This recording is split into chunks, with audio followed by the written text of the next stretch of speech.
Sweet. We're live as we speak. Yeah, yeah, you said YouTube. Yeah, I'm doing this debate live on my YouTube channel. So right now, I got all my presets ready, and now it is lit. It is officially live. Yeah, give me one sec. I gotta make sure. Yeah, speaker volume is good. That way, your voice can come through the mic, through my mic, of course. But it should sound off okay. Yeah.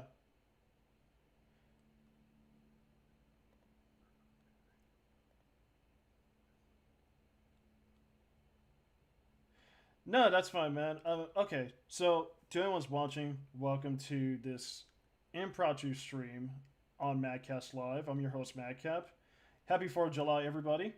And today I'm here with a user who we kind of got into a bit of a skirmish on Twitter about the movie that we will be talking about, Batman v Superman: Dawn of Justice. Um, now, just tell us a little bit about yourself, man. How do you pronounce your name? You're using.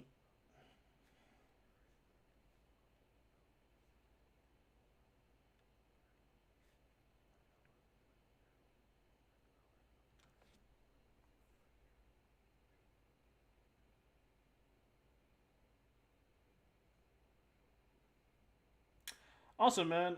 That's good to hear. And yeah, I kind of been on a aggressive bent. Is it?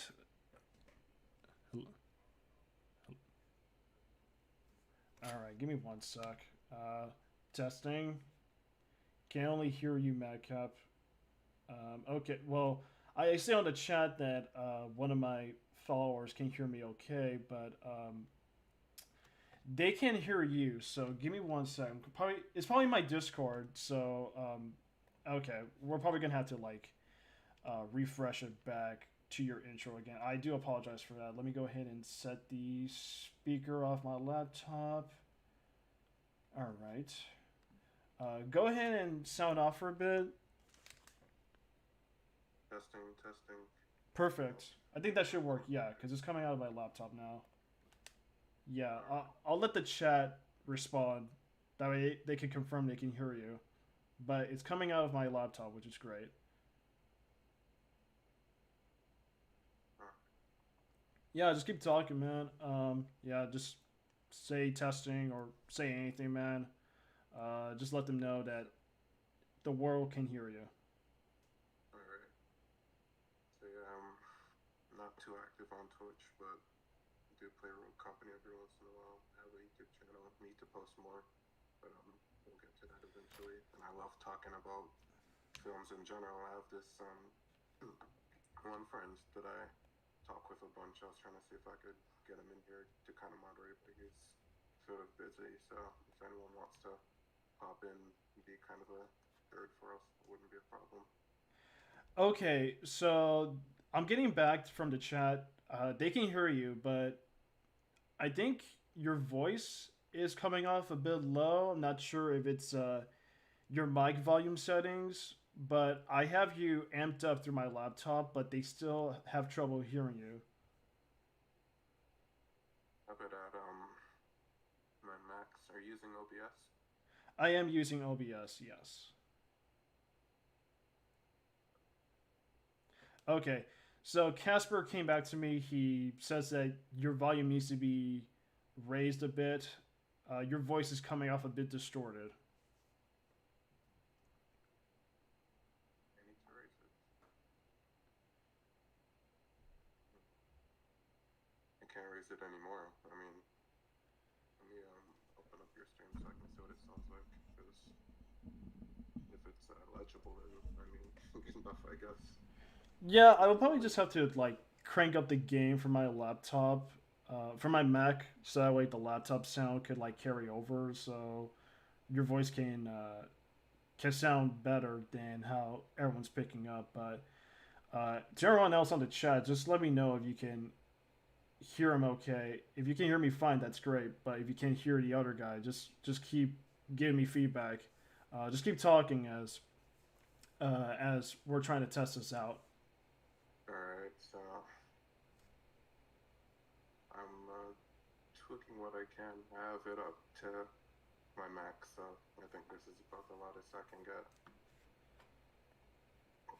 And I know my voice is a bit rough right now because I have a bit of a cold, so sorry about that. Oh, that's always rough, man.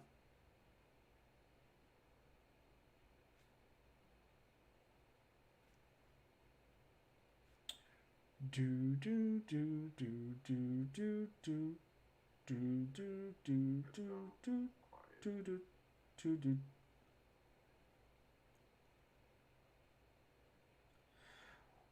Well, at least we can probably, as intros go. I mean, yeah. Since we got your mic, since we got your mic sounding off. I mean, sorry, dude. I know you have to repeat yourself again, but yeah, tell us a little bit more about yourself, man. Yeah, it's no problem. I just, like most people on this platform, I have a passion for filmmaking.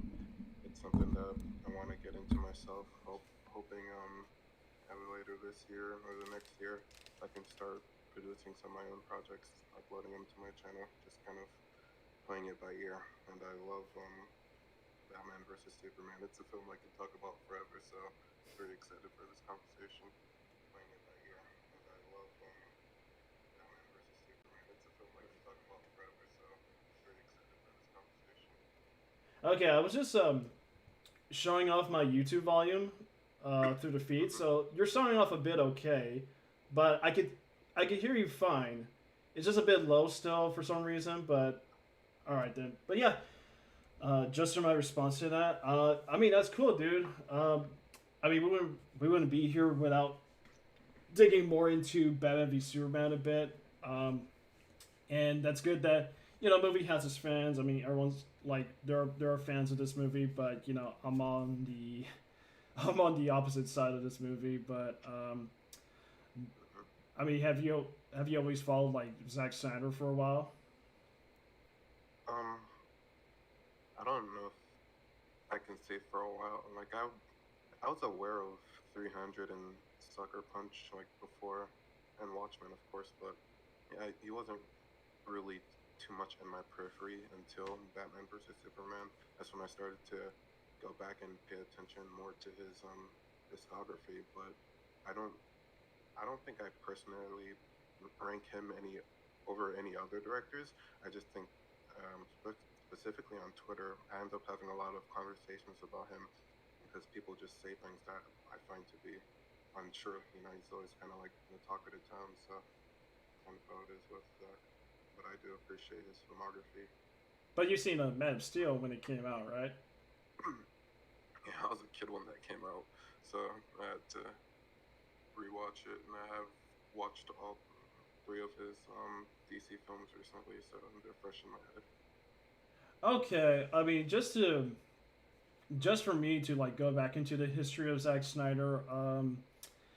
Zack Snyder has been like a figure of contention for quite a while, especially when he started handling these DC movies. And I did respect some of his work. I really liked his Dawn of the Dead remake, even though in hindsight, compared to his later works, I do find the script to be pretty flawed in many ways I didn't see before. And Dawn of the Dead, I'm not Dawn of the Dead.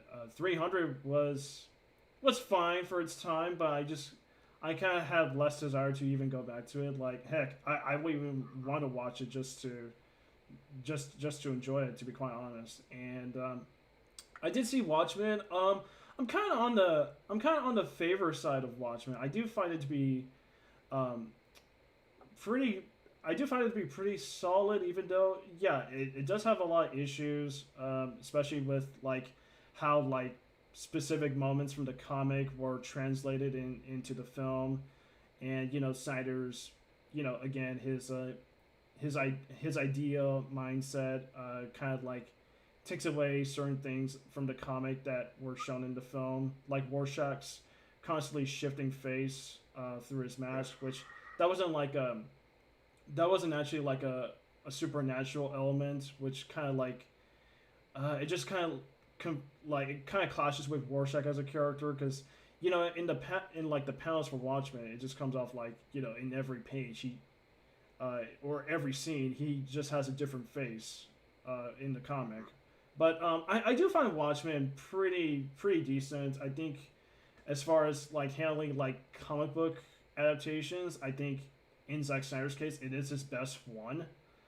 And I didn't bother to see his other films. I didn't see the Guardians movie, and I hell for sure did not go see Sucker Punch.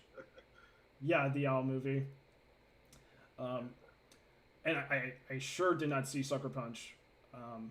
And so following Nolan's. I think you should, to be honest. Like I rewatched Sucker Punch, and I'm kind of surprised that it wasn't well received. Like I'll put it that way. It seems like a movie that if it came out in this climate would be kind of well received by a lot of the things people have been saying they've been wanting from the Hollywood industry.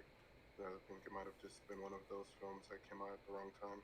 Well, that's the thing though, because not too long ago we had Birds of Prey, and I always thought like Birds of Prey was kind of like the fucking Sucker Punch we got today, and Sucker Punch wasn't like it wasn't lauded. What do you think of Birds of Prey?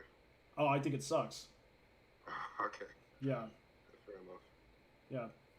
And I think like Sucker Punch, like back then we didn't have like that exposure to like identity politics that are going around in Hollywood nowadays. So people just dismiss it as just like this stupid, overindulgent like CGI fest. And I do get like people would watch it with like heavy rock music in the background, but just viewing the movie because I think it's a pretty stylish music video. I'll put it at that based on what I've seen in clips and trailers. But it's just like, yeah, I have no desire to watch Sucker Punch because it is pretty much just like the foundation of like the problems that came out with Zack Snyder. That definitely carries out with like his DC movies. Well, if you never watched that film, I will to give a quick shout out to another YouTuber. I don't know if you've ever seen a post by Lady Geneva on Twitter. She's super active on there, but also on YouTube she has a video called "The Women of Zack Snyder's Filmography." And if you never actually see the film itself, I think that video would be kind of a nice way to take away what the film wanted you to take away from it. There's a lot to say about like the identity politics part, and I know a lot of people personally don't care for that, but I'm always a fan of it. I'm not a believer in like forced diversity or anything like that, so I'm always interested in identity politics discourse if that's something you're interested in.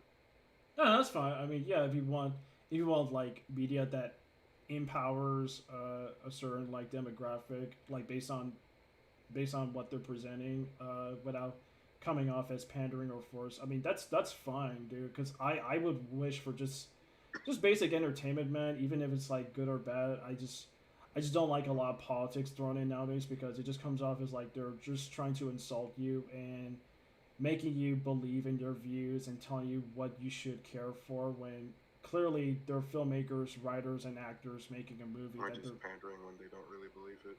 Yeah. Yeah, or just coming off as pandering, but at the same time they're like very like it just comes off as phony, and I can name a few examples about that for another time. Actually, well, no, I'll just name it off right now. Like, have you played Last of Us Part 2? I have. Okay, yeah. I didn't know you were going with this. Yeah, well, we'll get into BVS, but this is gonna be a quick tangent. Did you like it, or how much have you heard about the leaks and stuff with Neil Druckmann? I knew a lot about the leaks before it came out, and after it came out, I'm always one of those people that likes to like things more than I dislike them. So there are elements of the general story as a concept that I like, but as a game, it fails on so many levels, and a lot of the story elements are kind of dissonant with the gameplay. It's kind of a mess, like a 4 out of 10 for me. Yeah, I mean, I'm in that same boat too. But with Neil Druckmann, he wanted to make it all about just like unglamorizing women in the post-apocalypse, which is fine because the post-apocalypse doesn't warrant beautiful women to survive out there. But His story choices for some of his characters, it comes off very bizarre. Like he wants to make Abby like this prominent figure for women, but at the same time, she plays two different characters that don't really line up with each other, and she comes off pretty hypocritical at times. And concerning Neil The game Druckmann, feels hypocritical. Like the worst part is the like when game they is have you like hypocritical. Yeah, kill that NPC, then try to make you feel bad about it. It's like yeah, you had no choice, you had no agency. So yeah. dumb. That's one of many hypocrisies with that game. But with Neil Druckmann's case, I mean, he makes it all about just uh, he makes it all about just presenting women that aren't objectified or sexualized and stuff, and he wants to push for strong women. But at the same time, there were some clashes with Amy Hennig for Uncharted 4 that forced her departure from Naughty Dog. And Amy Hennig's a really talented writer for some of Naughty Dog's titles. Hmm. Yeah, but yeah, it's stuff like that that I find pretty funny. But anyways, to the point, to just to jump into DCEU and with Batman v Superman, I was really excited for Man of Steel. In fact, I'm currently working on a video right now. In fact, I was recording today until we had to do this, but that was my own choice. I was open to do this for like a little debate. I was really excited for Man of Steel after the Nolan trilogy had wrapped up, and I was pretty hyped for it. I've seen the trailers. Nolan's name was on there as producer, and who knows? This could be like Snyder's Story bounce credit back. too, I think. I'm sorry, say that again. Is that a story credit too? I think. Yeah, because they had David Goyer who wrote some of the Batman movies. Um, Hmm. then I was there. It was on a Sunday, that the opening weekend. I paid my full admission ticket. I saw it. I came out wondering what the fuck did I watch. That was for sure. I don't think no movie has ever topped it, but that was like one like the most legitimately disappointing film I've ever watched. I think that would have been that was like my immediate reaction to the Last Jedi. Like when I walked out, I was just like, "What the fuck happened?" Oh, I, I I can argue really like loved it's it. proto Last Jedi, where it just kind of like Yeah. it gives you these expectations, and then it just kind of like gives you the wrong impression with how it like presents it in the final movie, like subversion of expectations, what have you. But I just found it to be like a hate letter to Superman. With Mm, no matter how Snyder tries to be sincere about it, with how he wants to present Superman as a hero, I just find like a lot of bad story choices to be very uncalled for, and how much like it just comes off like both Goyer and Snyder really hate Superman, and they well, hate. quick aside. Do you know which books specifically the script for Man of Steel were based off? I'm gonna let you up front, dude. I don't follow any comics. I don't hold any Gotcha. comics for reverence in terms of analyzing movies. I look at movies as their own whole, as No, their own. I don't disagree with that. It's not even about kind of the movie element, just more on where you said it's kind of hate letter to Superman, and I'm not even disagreeing with that on its face. It's just it's hard to define what exactly is Superman because I know a lot of people aren't comic book readers, and there's nothing wrong with that. If you're introduced to him from the cartoons or whatever, I just kind of want to know what is Superman to you first off. Well, Superman, I mean, he's pretty much just like an icon, like many other things that we celebrated, like in culture. Like Superman is just like the embodiment of like your everyday superhero. But at the same time, he's just like the best figure in terms of like the common man, the American man. Um, and Clark Kent is the embodiment of the American man in society that Really, would inspire many people to become. I think that's and this might be a bit from my comic reading history. I think that's a lot closer to Spider-Man and something you'd hear out of a Marvel book and a lot of DC books. The the the superhero aspect is usually a lot bigger than the character identity. So I kind of don't see Clark as an everyman. I believe that a character should serve the story, not the other way around. And I think the reason I disagree with so many people when they talk about characters is they talk about them as if they exist in a vacuum.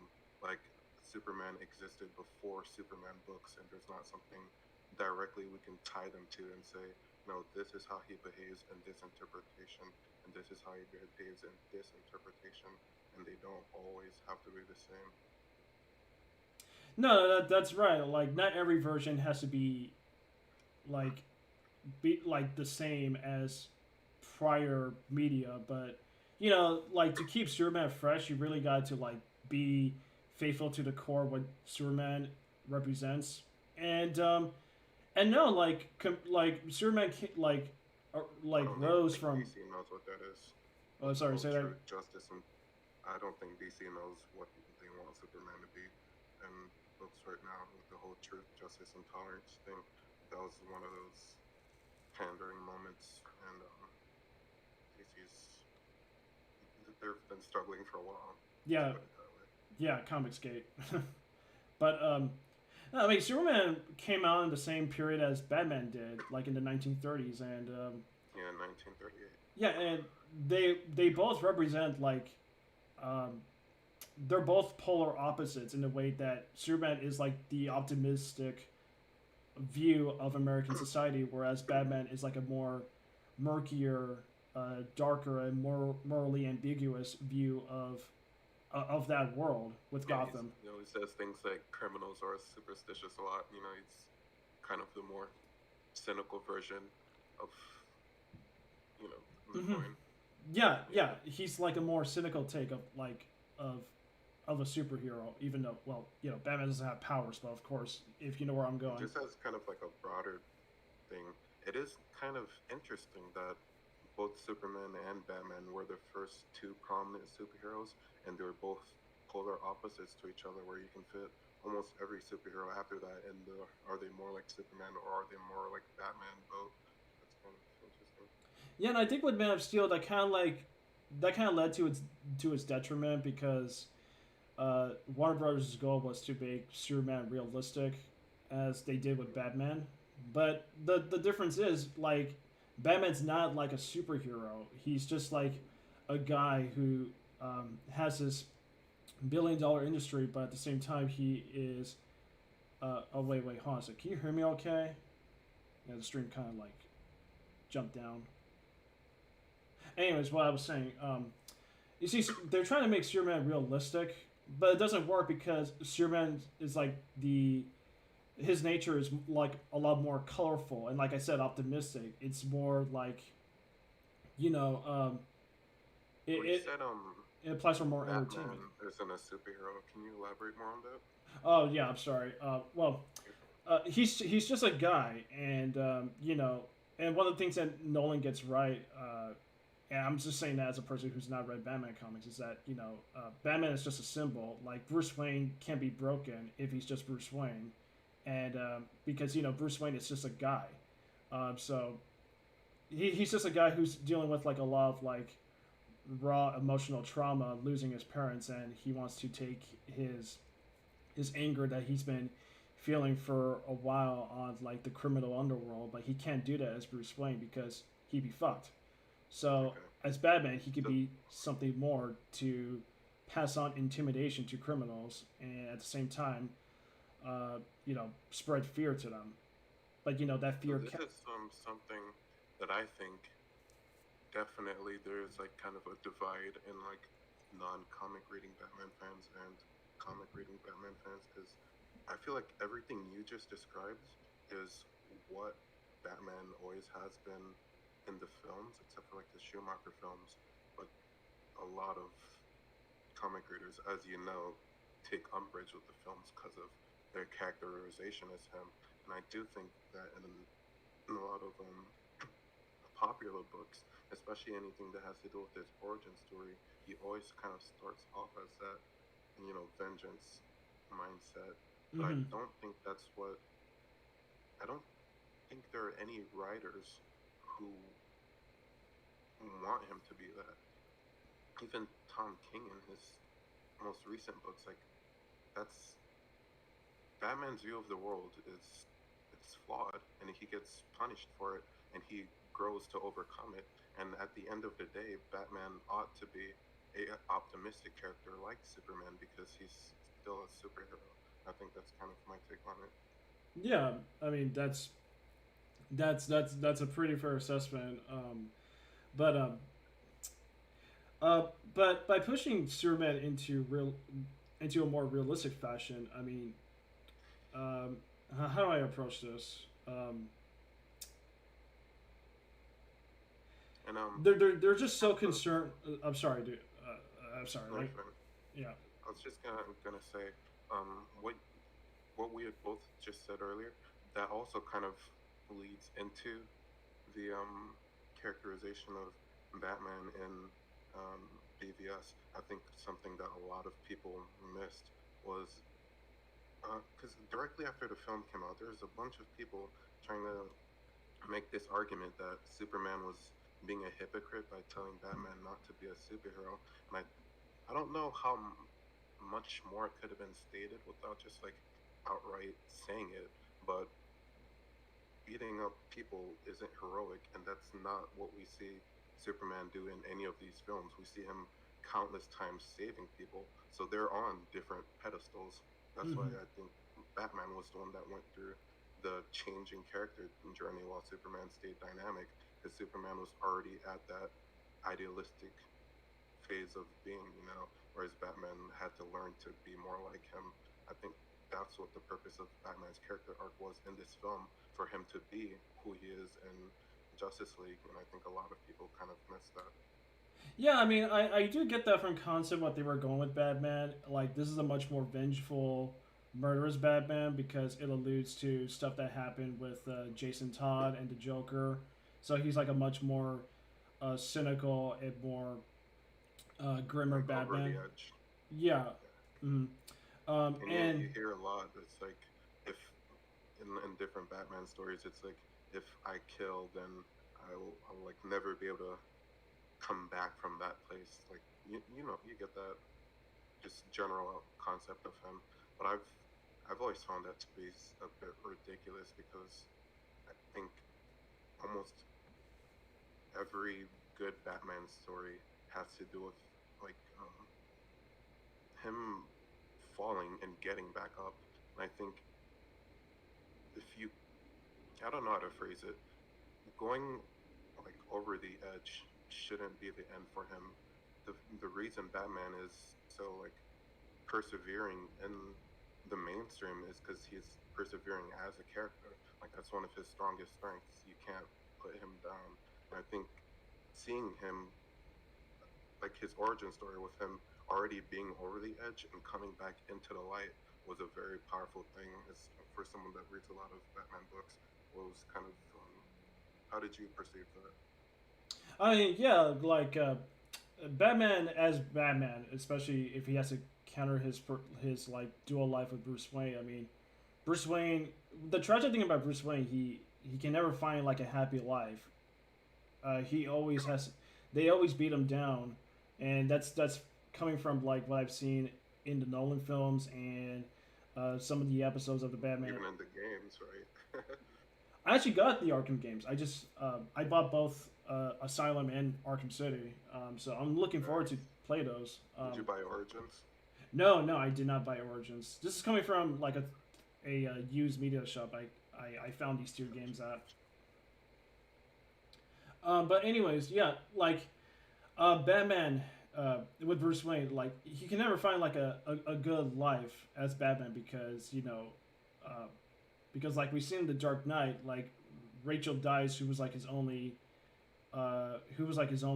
form of like hope for like normalcy and for a good life with somebody, or Master of the Phantasm with the Andrea character, but the point for those losses for those fleeting moments of like any hope for him that are just like destroyed from it is that he has to be Batman more than ever.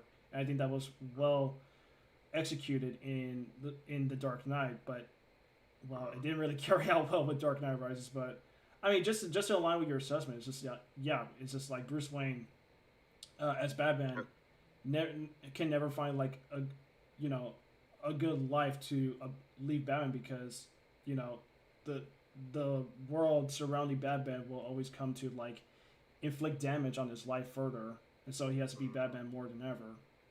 And I think that applies to a lot. That's why I said earlier what you said about, I can't remember the exact quote, but I said it applies a bit more to Marvel stories. And something you hear a lot is like um, DC stories are about like gods trying to be humans, whereas Marvel's trying to be humans, trying to be like gods, whatever. But particularly in Spider-Man books, that's it's basically the same crux as Batman stories, or he's just getting beaten down over and over and over.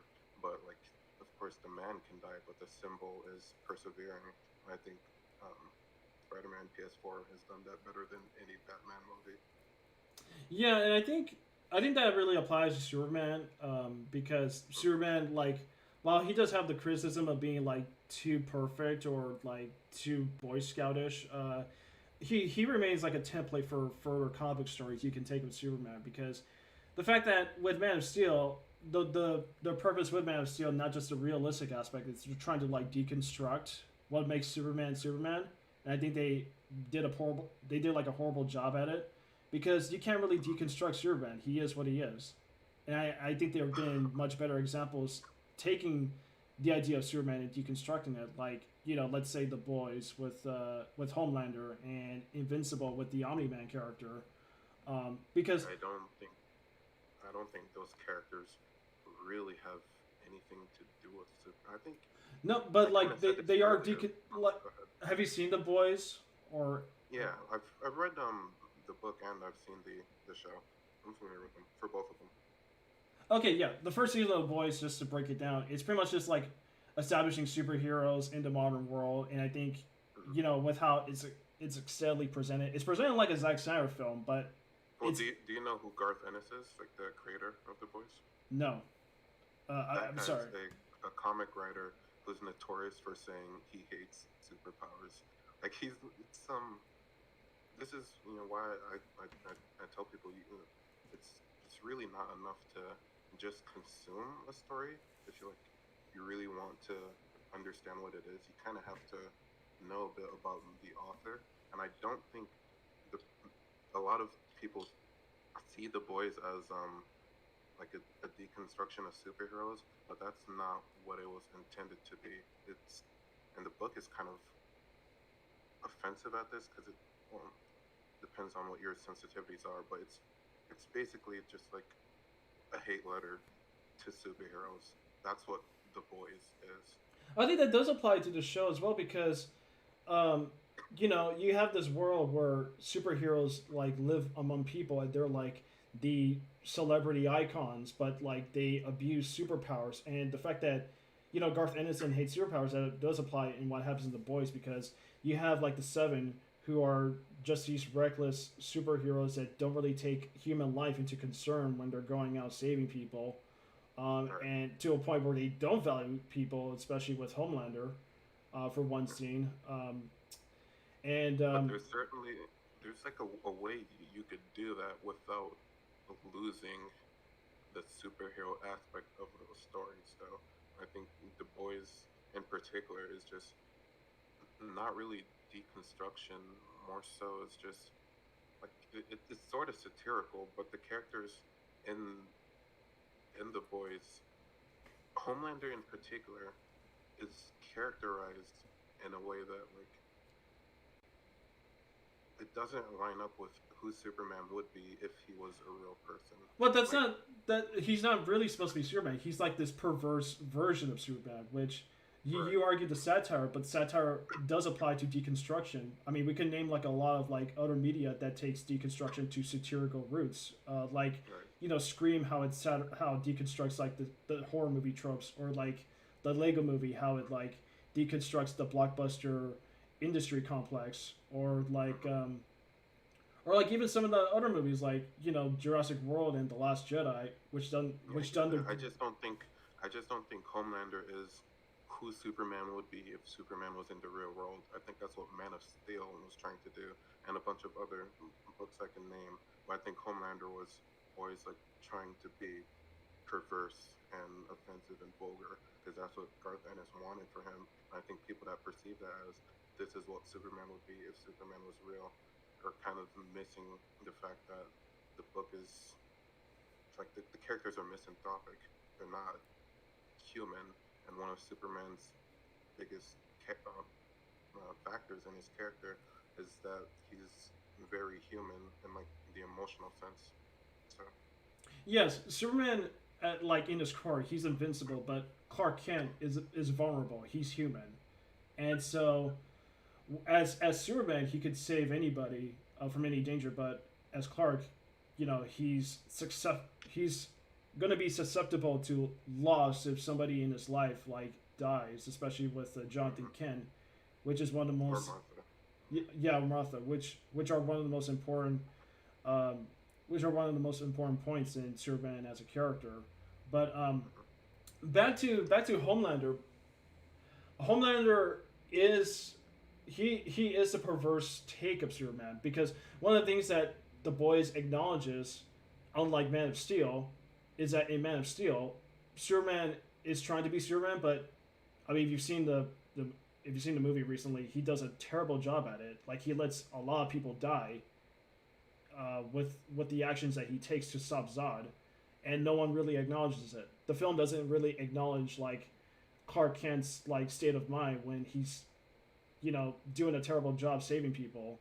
Whereas the boys, I mean, as a satire, it's fully aware that these people that the seven are not superheroes in the most glamorous sense. They are pretty terrible people. So Okay. yeah, it's So these are 2 points I kind of just want. Um, since you're kind of presenting the arguments, and I'm gonna be trying to break some of them down. sure. I think you kind of just made two different points right there, and I'm gonna try to characterize both of them, and you tell me if how I'm characterizing them is correct. The first one that um, Homelander Homelander is like an honest version of what Superman would be in the real world as opposed to Man of Steel. Is that a point you're trying to make? He's honest in the way that the medium plays him as because he's owned by VOD, which is like this corporate enterprise that runs these uh that runs the that tries to maintain like the publicity, the integrity of the seven through media Okay. press and stuff. So he is fashionable to the public in a way how the media in its depiction in the boys presents them. Let me just bring up my notes so I can make sure I know what I'm talking about. And the second point I heard was Superman in Man of Steel doesn't acknowledge or has no accountability for his actions. Is that the point you're trying to make? 100% correct. Now, let me write both those down so I can And just to elaborate on that, he has two different he has two different like forces that play into his upbringing. You have Jonathan Kent, who we all know, like based on prior media, he's shown to be like a loving, humble surrogate father who who teaches Clark right from wrong. But here in Batman v Superman, in Man of Steel, he chastises Clark for saving children from a bus, and would rather prefer if they had drowned in order to keep their secrecy hidden.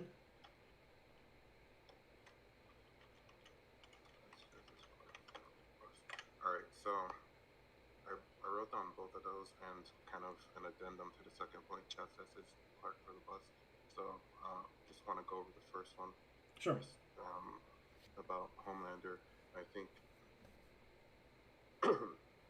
I think those comparisons of Homelander and Superman, they're just wrong by virtue of who the character is and who Homelander is in his origin story is someone who has been abused since infancy. It's not like the Superman origin story where he lands in small town America and he grows up with American ideals. I mean, in Man of Steel, he says outright he's a guy from Kansas. It's how he sees himself. But Homelander is perverse not because he has superpowers or has Superman like abilities. It's because as a person, he's not well, like mentally. So I think it's kind of a false dichotomy between the two.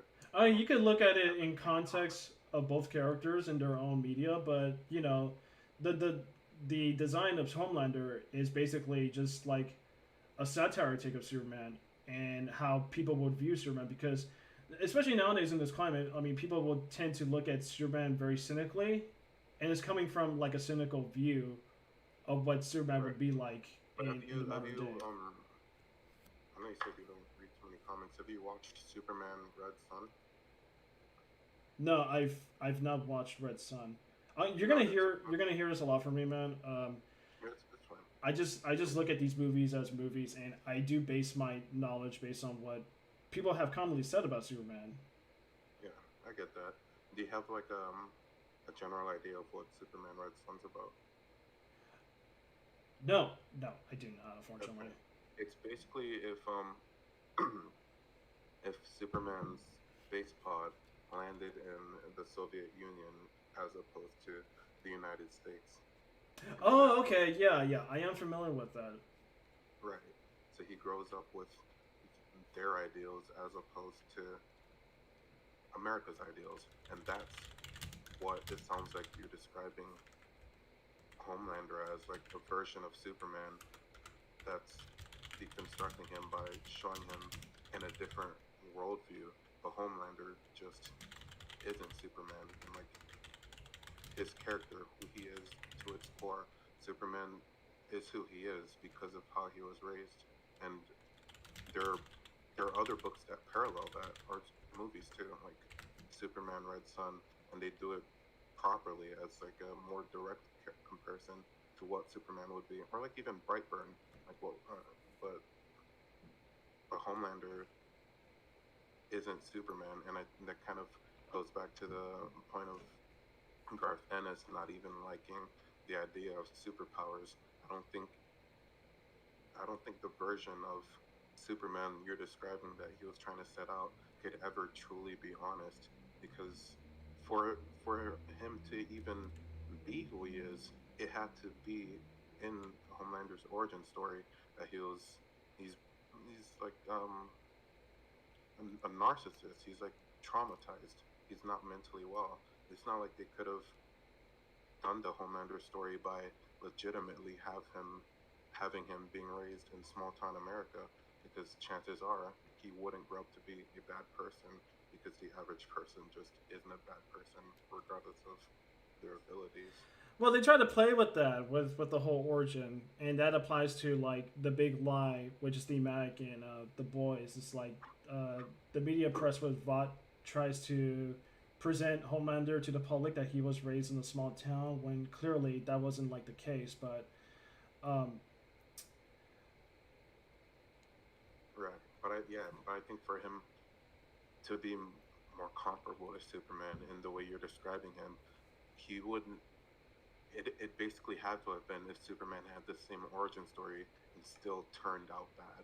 Like that's kind of what you're describing him as, and that's just not who he is. well, I mean, it's not Because Superman people like are who they are because of how they're raised. it's not just Superman as like the entire embodiment of him. It's just like the take that Snyder went with in Man of Steel and Batman v Superman. It's just like the use of the Jesus God allegories, the imagery behind it, and the fact that he looks above humanity and ponders whether he can like do his if he can like fulfill his purpose to save people or not acknowledging again the collateral damage he does in Man of Steel. I mean, those are things that they try to jab at with the boys with Homelander.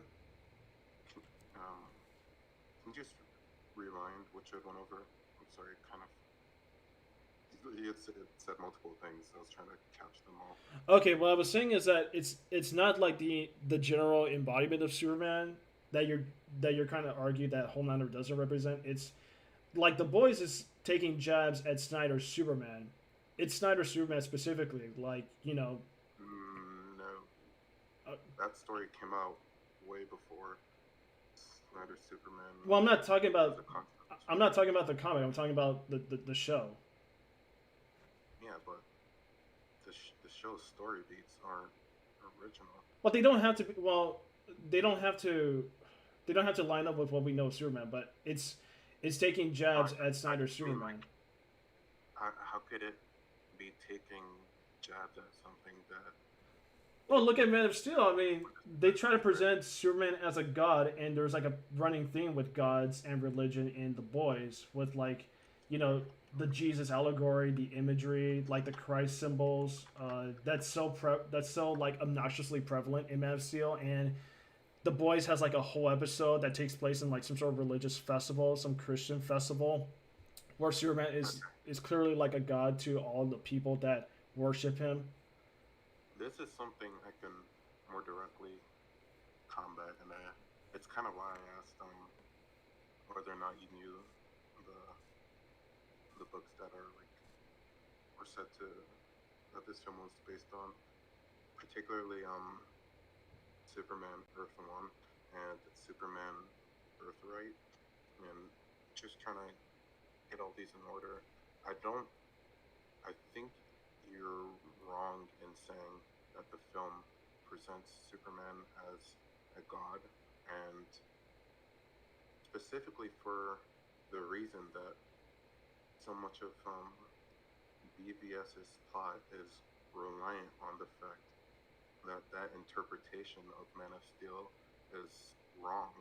Like in Okay, there are can you like interpret why I'm wrong based on those two films? And we're not gonna pull out any comic references and stuff, but can you explain to me why that is? yeah, of course. How do Let's you just view don't say how do you view Superman in both Man of Steel and Batman v Superman? well. In Man of Steel, uh, I guess to answer your question directly, how I view him, I said it in one of those tweets, but Superman acted in Man of Steel because he needed to. Like there was legitimate. The only other thing he could have done was let every single person on Earth to die. So it was kind of like a do or die moment. This is different from other mainstream versions of Superman that we see because in his origin story, it's usually him going out and choosing to be Superman.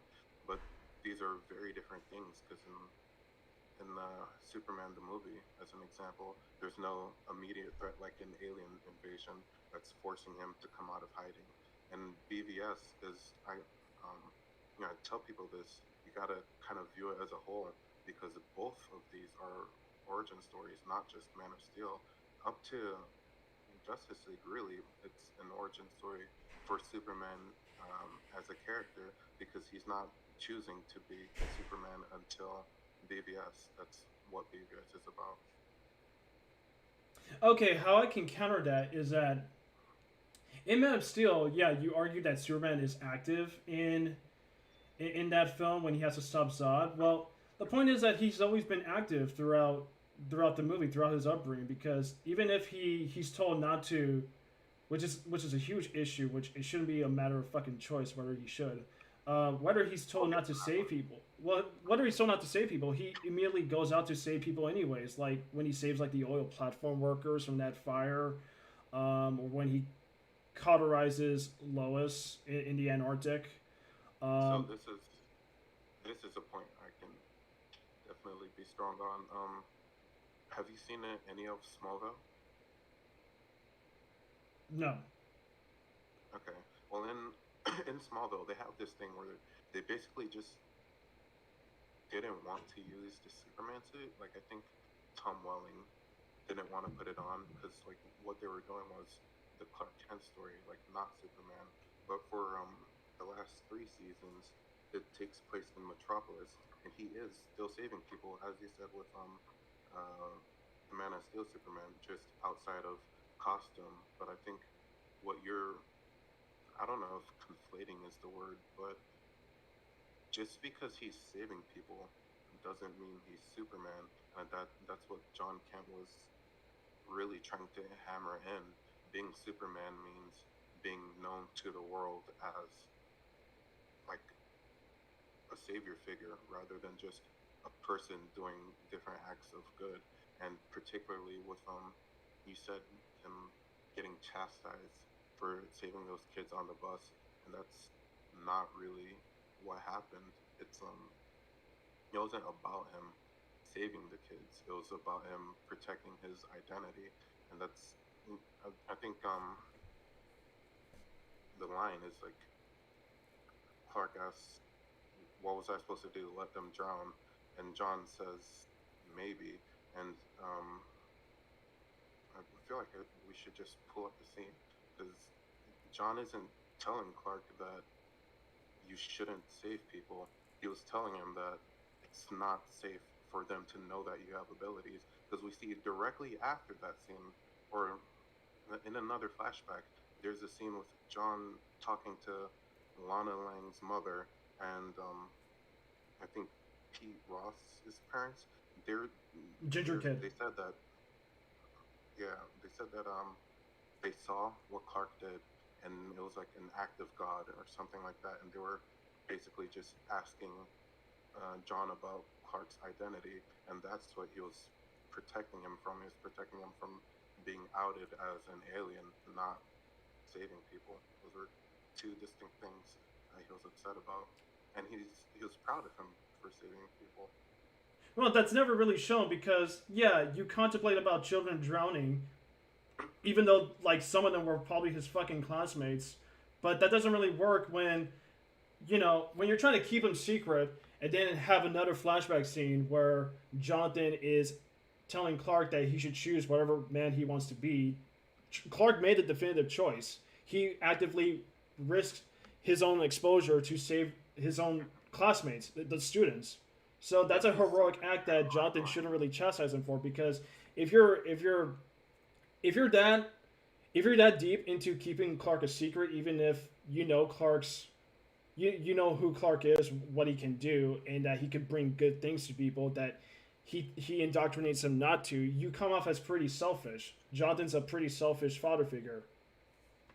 Okay, this is something I hardline disagree with, and this is why I think some people just I don't know if it's or I feel like there's another version of this film that could have had the exact same story and maybe portrayed some things differently for you guys to have not perceived it this way because what what you just said kind of um I don't know the word for it, but children don't really make their own choices, do they? What?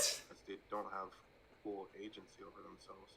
The fact that Clark was a kid in all those flashback scenes, and even then, he doesn't Yeah, well, do know. you think all the kids had He a doesn't. choice when they were just drowning in there? Well, that's kind of irrelevant. No, Clark no, was no. Like it should be relevant because those kids were fucked, and then Clark, being one out of those kids to actually have the power to do so, made the choice to save them. right. Okay, I'm gonna.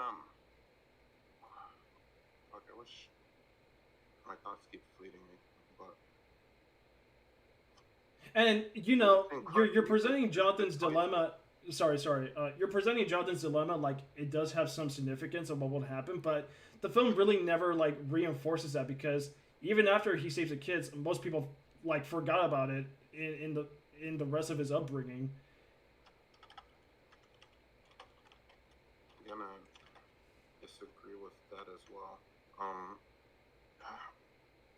the choice Clark was making, I'm trying to make like a good analogy for it to be a bit more grounded. It's children. It's like consenting to like signing something. Children can't make those choices because they don't have full like understanding of what's happening. Clark as a 14-year-old couldn't have chosen to be Superman because he does not know all which that entails. It's not a matter of being Superman. It's not about that. It's about making the choice whether you let the kids drown or you save them, which the right choice would be saving the children. Yeah, and that's why the answer was maybe because he did the morally right thing for the situation, but you like he didn't save those kids like normally, like in a way that Wait. should have. So oh my god, this is so weird. So you're saying that in a normal fashion, like if he hadn't had his powers, that No, I mean I'm having if he trouble. could have. I'm having trouble interpreting this response, man, because it's kind of like it's kind of leaving me in a huge brain fart. I got you. I'm trying to simplify it. If Clark could have saved those kids without the use of his issues, then it would have been okay. Do you get that? Well, considering that if he had to use all of his power to just lift the bus, surely some of them would have drowned. We If you're saving one or two life, if you're saving one life, then bound more okay. people are gonna die. I'm trying to separate these two things because I'm when I say it would have been okay, I mean it would have been okay with the identity issue. The identity issue and whether or not it was morally good to act or not, those are two separate things. That's why the answer is maybe. Like, yes, it is the right thing to act and help people, but no, kids can't consent to things, and particularly consent to your identity being public when you're an alien. Like that's not a choice Clark could have made What by what is virtue of the what fact is that this he was a kid. consent thing? Because I'm so bothered by that. I I mean, uh, I mean, like there is a reason that he doesn't don the suit till he's like 30 years old. Not even in his 20s, not even in young adulthood. He's a full-grown man by the time he gets to choose to be Superman because only adults can make choices because they understand the implications of them. When you have he doesn't like willingly choose to be Superman. He takes the guidance of Jor El to become right, Superman. that's what that's I said earlier. Like in the second film, it's more about him choosing, but in Man of Steel, there's like an inciting incident that pushes him to. But as a teenager, you you can't make the choice to be a public figure, and Superman is a public figure. So with that So logic, you can't make the choice to actually save a life it's you're this because is what that what this I is said the earlier. Hold on. I'm sorry. This is What the I corner that the writers put themselves on. You have Clark doing this heroic thing, and we know that based on this upbringing that the film tries to present, it's risking exposure to Superman to the public. So this is like a corner that the writers put themselves on. So the maybe it's not a response is just like a way it's for not a them to just kind of like hand wave it. it's not a corner. It's intentional, and maybe it's not a hand wave. It's an answer. It's both of those answers. I keep saying it's trying to conflate acting and identifying himself within the same action, but you have to like separate those in your head. Whether or not it was morally good to save those kids, like to act in general in a vacuum, the answer to that is yes. But whether or not it was good for him to risk his identity whilst he was still a child, is the answer to that is no. Which is why John responded with a maybe. Like those are two separate things that you're framing as one and the same. Well, because it's all in a matter of choice, and it's the right choice that the film relies on. That it When you that say it it's the has right choice, what is the right choice? to save fucking people, to save the kids. You're right. That's what you said. To save people is the right choice, not to out yourself. You see what I mean now? Those two aren't the same thing. When you say it's the right choice, you're saying that because he did something, but you forget like the side effect of that is that he'd out his identity, and that is objectively the wrong choice. Okay, well, how do you follow up with that when he's been saving people? Oh, let's not fucking mention the fucking the acupuncture by tree logs on the dude's truck, like where nobody could have heard that. How do you follow up with that with the oil platform workers being saved by Clark Kent basically because he's not Superman yet. It's fucking Clark Kent shirtless because Zack Snyder fetish. How do you follow up with that? I'm not sure what the fetish part is about, but he doesn't. Well, he's a grown man, so if he wanted to, he could have outed himself. But also, as a grown man, he had the full wherewithal to save people from whatever situations and still not be outed as an alien. Like there were nobody would have found anything out about him saving people if Zod hadn't come to planet Earth. But in the bus saving situation, because he's still a kid and doesn't have, the full grasp of knowledge that an adult has, or even like if he was an adult in that situation, he would have handled it better and probably not have been caught by Pete Ross and Lana Lang and have had their parents looking into him. I don't follow that because okay, hold on. I'm gonna take this something to account since it's about like if you're addressing children and moral choices. Here's what I'm gonna say. I'm gonna argue fucking Willy Wonka and the Chocolate Factory. So you have kids breaking rules in the factory, so that enforces children to maybe you shouldn't break rules because it's gonna lead to certain consequences that you can't really like fix. So are you saying with that logic, children shouldn't make the right choice, but to break? Uh, sorry. Let me rephrase that. So you're saying children shouldn't make the right choice based on any good lessons that they're given to do the right thing, or are they gonna like outly like let something happen, even though the wrong choice would be just to let whatever terrible thing happened? Well, this year you keep like missing this. I keep trying to reiterate it. Well, There are I'm two keep outcomes. I'm It's keep not. responding to It's this not because just. I don't believe in that. I really do not believe in that scene, and it doesn't work. Well, it's not just that something is happening versus like something still happening when you're not like um, in the Willy Wonka example that you just gave. The second consequence that you left out was that there would be harm done to you by virtue of you having had act. That is part of the bus scene. If Clark was found out, there would be harm done to him. But how? How would harm be done? What's sort of harm? Because the Batman film versus never like Superman it never reinforces that. It just says things will change for everybody, but it never like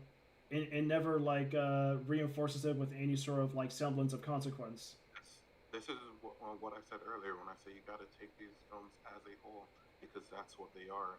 Batman versus Superman is an expiration of those consequences, and we see it in the media. We see it with um, Bruce and Lex's motivations, and we see it with small characters like Wallace Keith, willing to sacrifice his life, blowing up the U.S.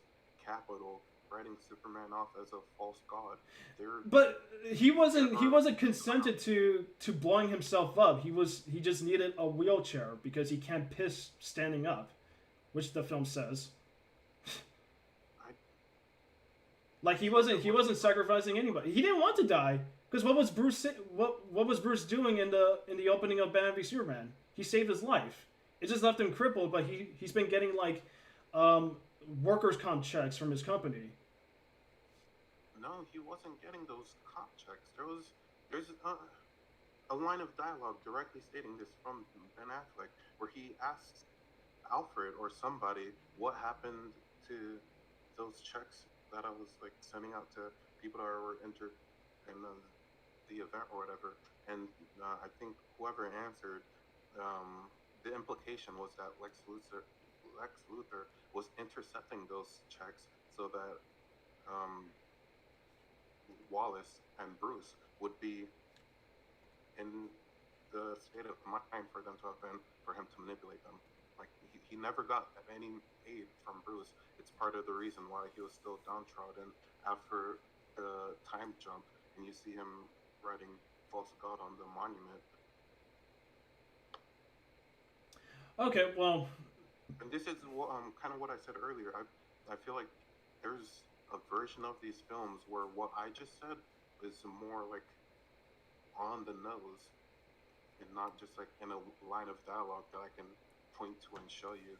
Because I feel like that's the some of issue with a lot of like postmodern films nowadays. It's just like there's multiple interpretations, but there's no definitive one, and that's kind of like the downfall with storytelling nowadays because everything's subjective. You have to like follow your own point of view, where objectively these are pretty glaring issues in the film. I don't know if you can say it's an objective issue when I can point to an objective answer being dialogue. I just mean like Well, yeah, maybe it's stated by something to verbatim, your but point, yeah, yeah. more scenes just outright saying the things that people are confused about. There's a lot of confusion. What Well, the movie's said, confusing. and that's just one example, but it seems like a lot of confusion is just plain misremembering events that I can point to. I just saw Batman v Superman right before the Snyder Cut had come out. I rewatched it in the Ultimate Cut. I took notes off this thing. So as far as I remember, these are fucking issues that are present in the film, and Well, I they. mean, even the one you just stated about Wallace receiving the checks, is that an issue if you're the one that misremembered it and I can I did not point to misremember it something because, that as far as we know, like he's been getting the checks, but Bruce Wayne, out of all times when the hearing happens, like follows up with the checks that have been given to him, that have been mailed back to his company. wait, what? Okay. Back to the checks. I'm arguing that Bruce Wayne, the whole time, out of many times he could have like follow up on his on the guy, because he Mm-hmm. rescued and he knows that he's forever amputated. He can't walk. He can't piss standing up. Finally, finally realizes that his checks haven't been going to him, but is there really established any Well, it's contempt? not just he finally realizes that it's that like it's implied, but we know that it's Lex Luthor that has directly been intercepting those checks to manipulate him, and it's not like an up for grabs thing. It's like that's what happened. Lex Luthor was intercepting those checks to manipulate Bruce and Wallace to make Wallace mad enough for him to um, do what he did. That is a view I took away from it. Though some people would argue that Wallace has been sending the checks back to him because he's angry at Bruce Wayne. But I would agree with that with the formal interpretation of that you just gave out. I do think that that's what happened. But it's just like why does Wallace have any motivation to even work with Lex? I mean, this is that's just like a I don't know. You're taking it to like a broader philosophical level. Why do people do irrational things? I I wouldn't don't say understand irrational. that. I mean, they're Like pretty it's irrational. There are pretty irrational decisions in the movie. well, I'm just as far as Wallace's character goes, we know that he was harmed directly from the event in Man of Steel. We know that he never received any sort of aid for it. You know, he's kind of like to make a parallel, like people that are mental or like mentally or physically disabled and don't get disability checks. So he's mad at the world in general. Like he's just an upset character willing to do upset things. I mean, I I don't wouldn't say he's mad at the world. He's just mad at Superman because, it goes back to him showing up in the Superman courtroom and to. for the world being okay with Superman. That's kind of what I mean. I mean, yeah. But I mean, it just goes back to him showing up in the courtroom in the first place, to have Superman show up at the hearing because he would have stuff to say to Superman. right, but that kind of I keep trying to like insert Lex into it, but like Wallace wasn't fully there of his own accord. That's what I mean when I say he was manipulated. Like that entire situation was set up by Lex, just pulling all the strings there. So it's hard to, not even hard. I mean, it's just the things that we're describing. It's not like Wallace was the full agent in those happening. All Oh, of them were manipulated by Lex Luthor for the sake of making Bruce angry. okay. So here's what we're gonna get into Bambi Superman territory, and I think this is like a good segue into my question. So we can accept that Lex Luthor has been manipulating events in a way to defraud Superman, and Hmm. with the Kryptonian, excuse me, with the kryptonite that he salvaged from the ship, and having it stolen by Batman, he's gonna use that as an advantage to have Superman fight Batman, or else his he kills Martha. He kills Martha Kent. So if the purpose was to defraud and use Batman as a leverage to kill Superman, why would you unleash Doomsday? That is that is one of those questions that I don't I don't fully know the answer to, because it seems to me that up until up until the Doomsday fight, Lex's plan was to either defraud Superman or to kill him. But if one of those outcomes is Superman being dead, then what would be the purpose of Superman unless he knew for a fact that Batman wouldn't have killed him, which isn't the case, because unless he just didn't know how impactful Kryptonite was, or whether or not it would have made a difference at all, like whether or not Superman would It have wanted decays. to kill them. Well, it's shown to decay cells to Lex's advantage. I mean, he had access to Zod's body. Right. That's what I'm saying. Like it's not clear to me why he created Doomsday with seemingly the intent to control him and having him kill Superman when he already gave Batman the tools for that. And it seemed to me like he had faith in Batman in doing so. So it's not clear to me, entirely clear. But I mean, No, it ultimately breaks the movie because the whole point with Lex is that he was abused as a child by his own dad and that there was no God to save him. And so he hates God. And Superman is the embodiment of God. So he wants to make him a fraud, but then he wants to have Batman fight Superman or vice versa and create Doomsday, which is like the amalgamation of the worst things about a rogue Superman. him defrauding Superman and having Batman kill him are one and the same, right? It's like if No, because Superman one kills is hated by Batman, the world and one he dies. The outcome I is mean, it. The outcome has to be that Superman has to die. right? I don't know if we're getting lost in the weeds, but it's just what you had said earlier. I mean, for the Batman situation in particular, the outcomes were that Superman kills Batman, and then Superman is no longer morally good, like because he's powerful. You know, like I said about what is good can't be powerful or something like that, or that Batman would have killed Superman. But I don't think um, that was like really on the table. Like I'm not, and this is something that I think um, was definitely a flaw of the film. It's not very clear whether or not he knew Batman would lose, because Batman won. He just didn't kill him. So I don't know. The Doomsday portion of the film, it, it came out of left field the first time I watched it, and I'm towards the end. Lex goes crazy after having had seen the vision of Steppenwolf. But he sees that vision in the Kryptonian ship after Doomsday was already released, I think, because when the police go to catch him, he's just sitting in the water. So I don't know. Yeah, the ship water, but you know that applies to how stupid and broken Lex as a character is because okay, you have one. It wants to have so many cakes and eat it, and none of those cakes really lined up. You want to have him defraud Superman, but you want to have Superman, which is weird because again the movie is called Batman v Superman, and the movie's trying to address itself as like the fight of the century.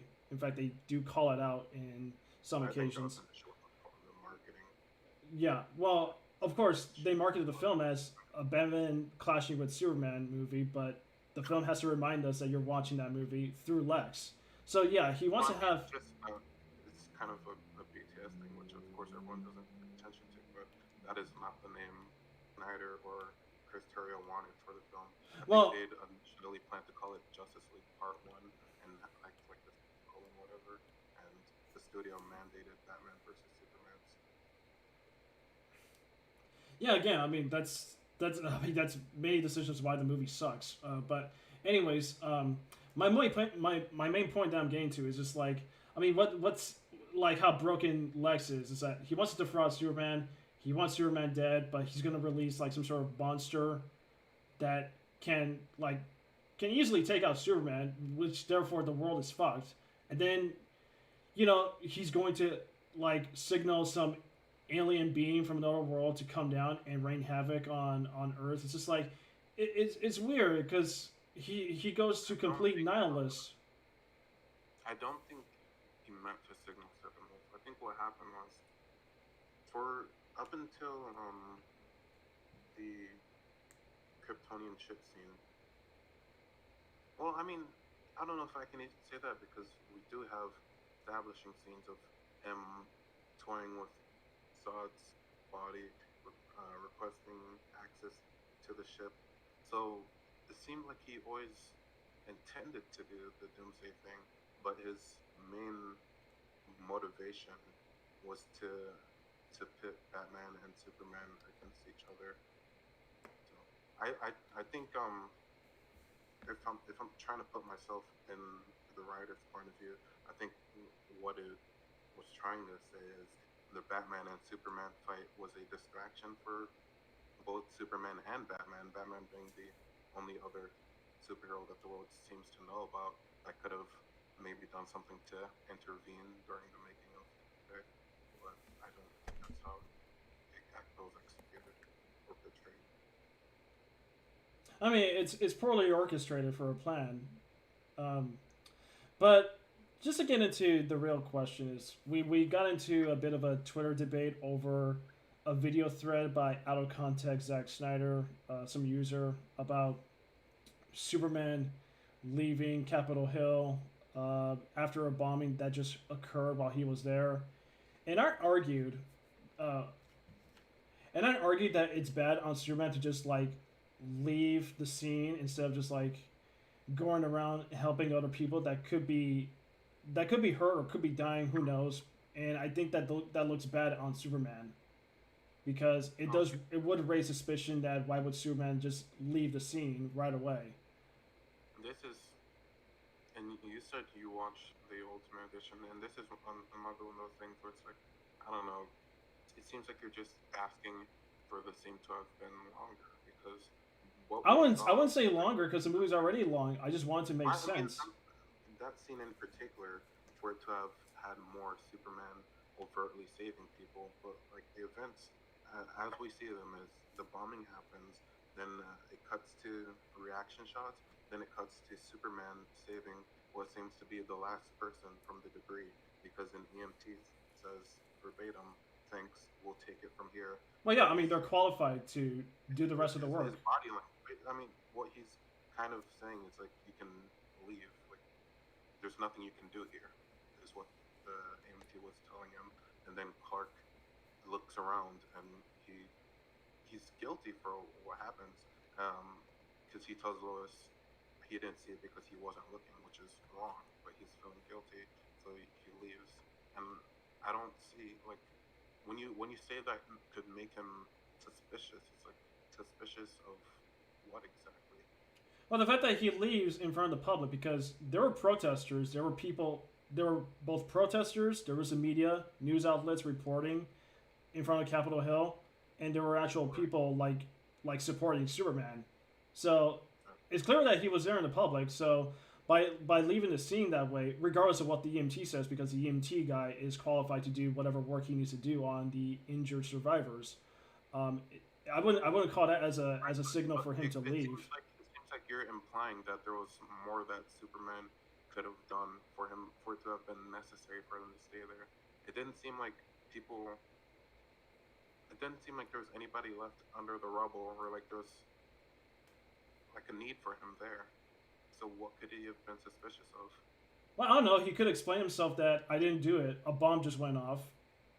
I didn't kill those people. That I think is kind of ridiculous by virtue of the fact that it's a tragic event. I mean, why is that ridiculous? I mean, Clark's supposed to be smart.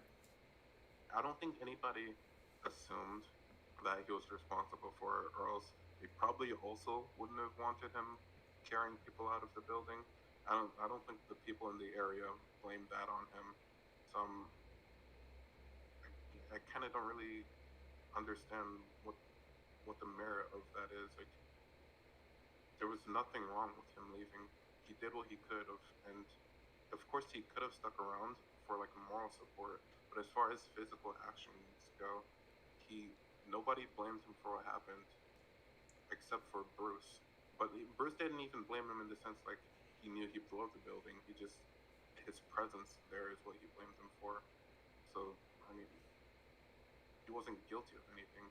So it's not clear to me like what you're trying to make Clark guilty of in that scene.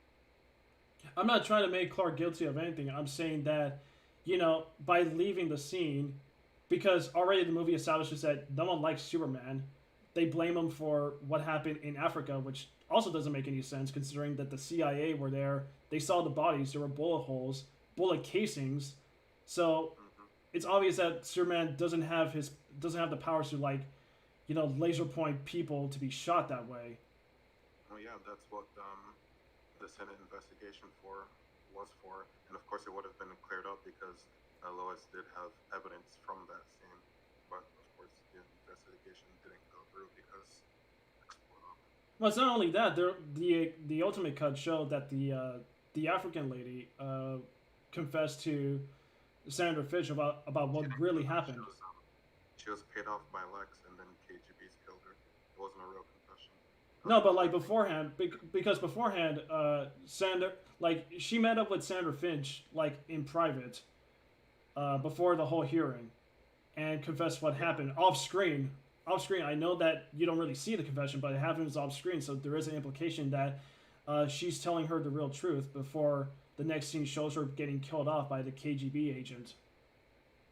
okay, yeah, that's.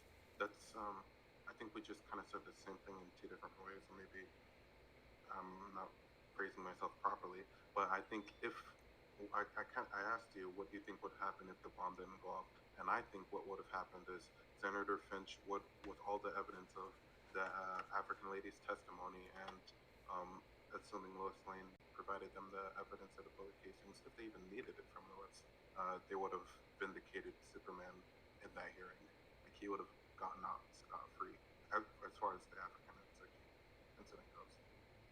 Okay, here's how I answer that. I mean, had Superman not shown up, the bomb was still going to go off because Senator Finch cut off Luther's access to the ship, even though which is kind of at odds with the intro scene with Lex, because they had Finch's rep give Lex the clearance to access the ship and to experiment on Zod's body, shoving a Jolly Rancher to seal the deal. Well, that was something.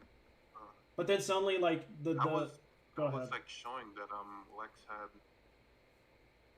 Lex's manipulations went so far as to having control over senators through financial incentives or something like that, and the the cherry in his mouth thing was like a literal analogy for that. There's um Yeah, if area if is getting better, but if we live in a world with this Lex, I doubt he could be that clever at manipulation because it yeah, happens in the real world. this version of Lex Luthor is just it's so Well, awkward. well, It's like watching what a you just described, it happens in the real world. Like we know senators in this country are bought and paid for by especially technocrats. So well, I don't. are most technocrats weird schizophrenic people with signs of mental illness?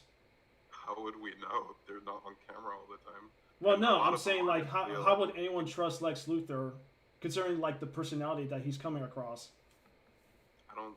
I don't see what trust has to do with it because we know for a fact that the people lobbying for senators to do the evil shit they do aren't necessarily trustworthy, and they still do it anyway. Lex So Luthor, he's not very well spoken. If you recall, the speech in his I don't party. know. I you kind of like building a character assassination sheet against Lex. I mean, I'm he was just already assassinated, so I'm just adding. but I don't think any of that is relevant to the fact that he paid off a senator for access to a ship. Like that's something that could and likely would happen in the real world. Well, more to the point, the following scene after the whole Jolly Rancher thing is Finch denying access for the importation of the kryptonite rock in his Not she, fireplace. not in the following scene. It happens right before the Senate blowing up.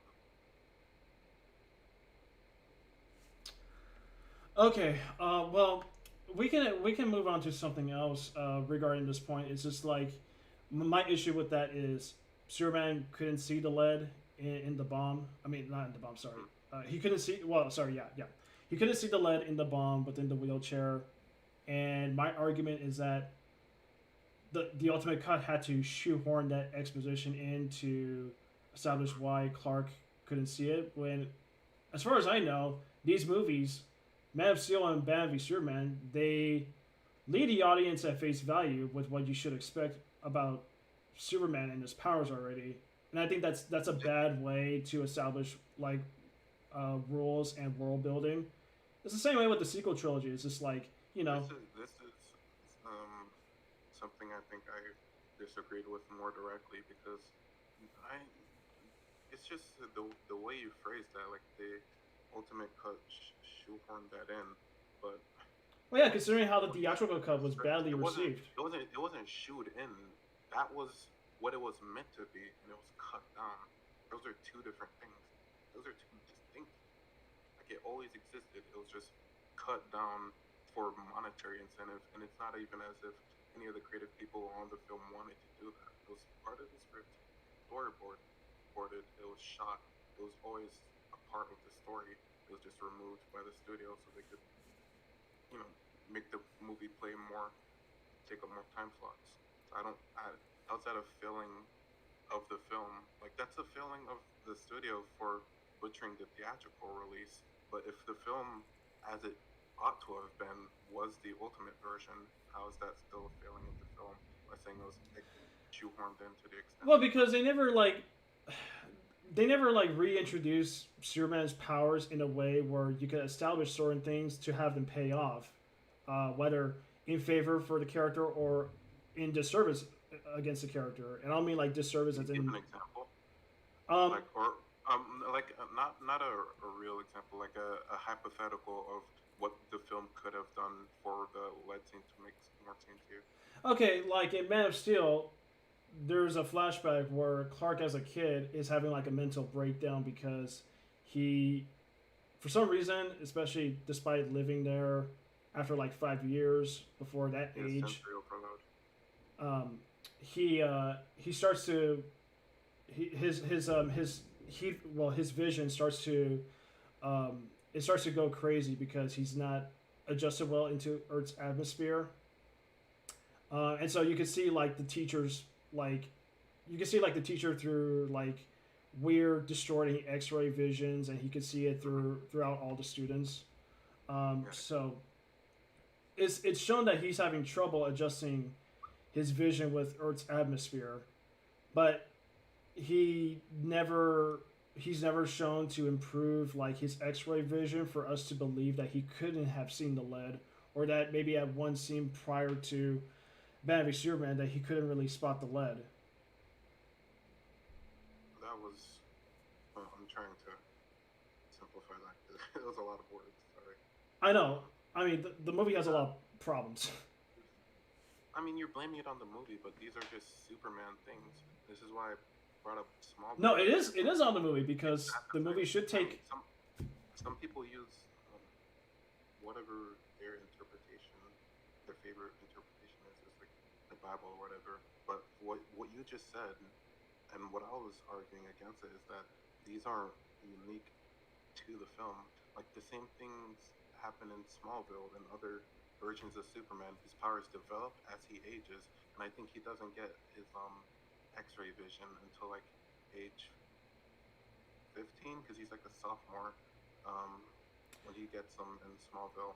And I mean, I'm not talking about the and that's like comics. I'm just talking about the I mean movies. yeah, I'm saying they're established in the same way. Like they, the way it's established has been established the same way in other films. So I'm failing to see why it's an issue this time around. Well, because okay, here's the thing. I've recalled from common knowledge that Superman gets his powers from the sun. That's like a big Yeah, that's a big element for Superman's powers. Yet, yeah, he's sort of like a battery. yeah. So that's never like that's never shown to be a thing to support Clark whenever when he fights Zod's forces in Smallville. It's a bright sunny day. I will remind you. There's no way he could have known that until in Batman versus Superman when he gets blown up in the atmosphere, but by virtue of the fact that he's out in the atmosphere, he gets healed super fast by the UV rays. He then discovers that, and we see him acknowledge that in Justice League when he flies into the sun in the black suit to charge up. I'm not. I'm failing to see why this is like a bad thing, the way it was done in these films, because it makes sense to me. Like it follows. In Smallville, there's no way he could have known about the sun because there's up until the Kryptonians, there's nothing that could have caused him to exert enough energy for him to need to recharge. And then the fight with Doomsday happened, and because I think it's like a meta thing due to the criticisms of Man of Steel, where people were saying, "Why didn't he take the fight into space?" He took the fight into space. He was blown up by a nuke, and his body was regenerated by the sun. So after that, he became aware of it, and we see him acknowledge it in Justice League. So it follows logically. I'm not sure what the issue with that is. Okay. I'm gonna take this a bit to hypothetics, and I'm gonna have to pull another reference to something else. Okay, um, The Force Awakens. The movie opens with fucking The Force Awakens. yeah. Well, I'm gonna have to use this as an example to bolster my point, which how Okay. Hollywood tends to like mishandle references uh, to source materials that they should be able to properly establish. Force Awakens, you have like the Resistance and the First Order. So there's this war going on across the galaxy, but we don't know why it's going on, and Mm-hmm. never does a film like really reinforce any sort of establishing grounds on why this galaxy is under war. Again, what we learn in, and I'm talking about this is like a sequel film. Unfortunately, I Yeah. have to like address that. Um, but most people just said, well, that's how it always is. The argument has always been like, well, that's how it always is. Like, there's always going to be a war across the universe in Star Wars. I'm just like, I see where you're going with this. yeah, it's just like, no. I agree because I remember when the book or the film came out, they released like a prequel book, and people were saying like you don't need to like read that book for the film to make sense. The film should stand on its own. But at the same time, especially with this is what makes these conversations hard for me as someone that tries to always take the filmmaker's point of view. In the Star Wars prequels, they did exactly what people were saying they should have done with the sequels by showing the politics that led up to the big war that characterized that era, and people Mhm. hated it. So I don't even know whether or not it would have been better off for having have done so because people don't ever seem to respond well to that. So yeah, okay, yeah. Where I'm applying with this is that with Man of Steel, I mean, you have like this tremendous amount of history of what we understand Superman in terms of like his power levels and his abilities and stuff. But the movie, the movie, just for starters, it never like attempts to establish his growth with his powers. In fact, Superman like doesn't really act rationally with his powers until a moment just has to call for it. For example, like he gets his ass kicked by one of Zod's troops in Smallville until Yeah. he finally decides to fucking use his heat vision on them. That is not what happened. If I remember correctly, he he doesn't like choose to use his vision just like as an like offensive thing because um his eyes were being covered, right? He had him in a full Nelson, and the guy was Yeah, they had him in grapples. right, and it's like so it makes sense being in that situation. that he'd want to use a different ability other than his strength. Like Okay, I'm going how? to see. I'm sorry. Uh, Go ahead. okay, I'm I'm, I'm trying to reframe it this way. It seems like you're telling me certain things that you don't like about the film, but you're phrasing them as if like they're flaws in the writing that are like up to interpretation, and you interpreted them negatively. But I I don't think a lot of how you've described the film is like coincides with the events that actually happened. Well, no, because Particularly, they're go ahead. these are pretty obvious issues that I have to like objectively break down. So it's not just me like having this other point of view.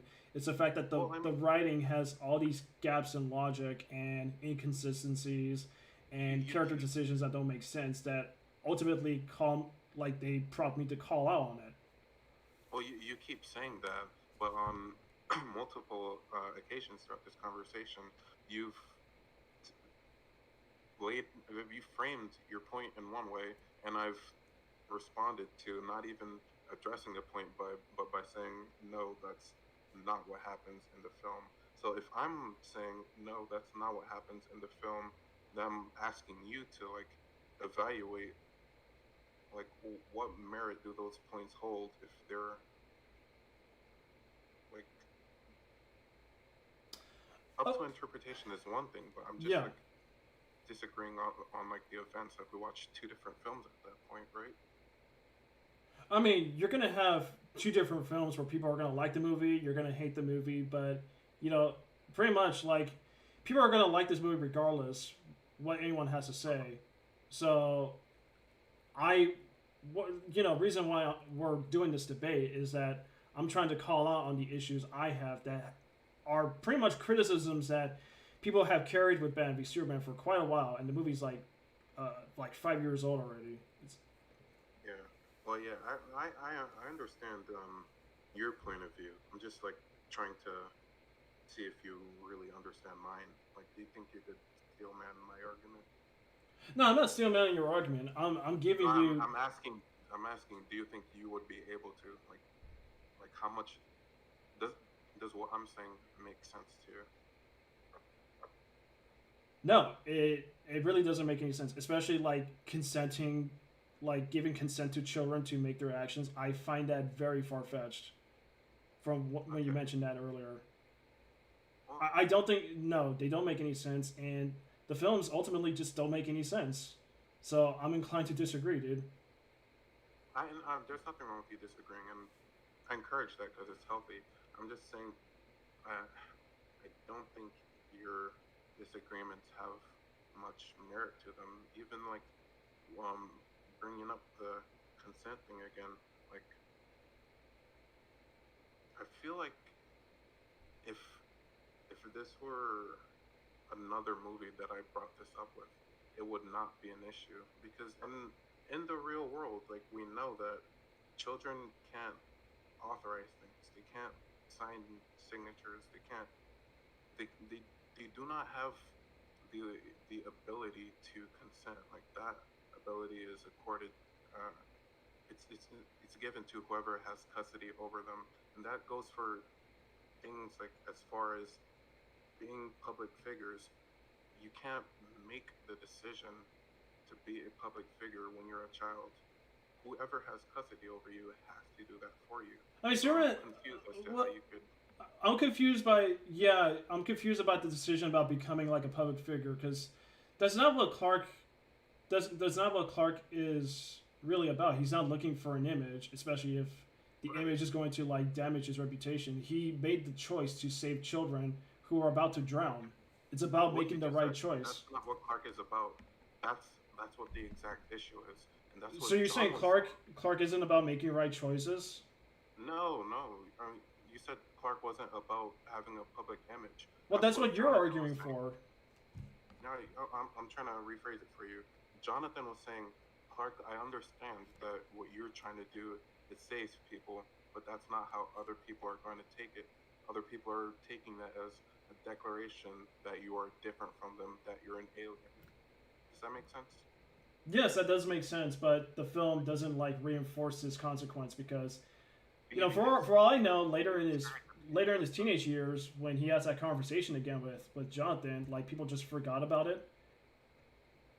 No, it's not that. No, that's no. We know people didn't forget about it because Well, no, because we Ross only remembers him as an adult. well, yeah, because Didn't out now. the only reference we have is a Ginger Kid who survived. Yeah, Yeah, yeah, but and Ginger Kid is the guy who respects Clark for what he did.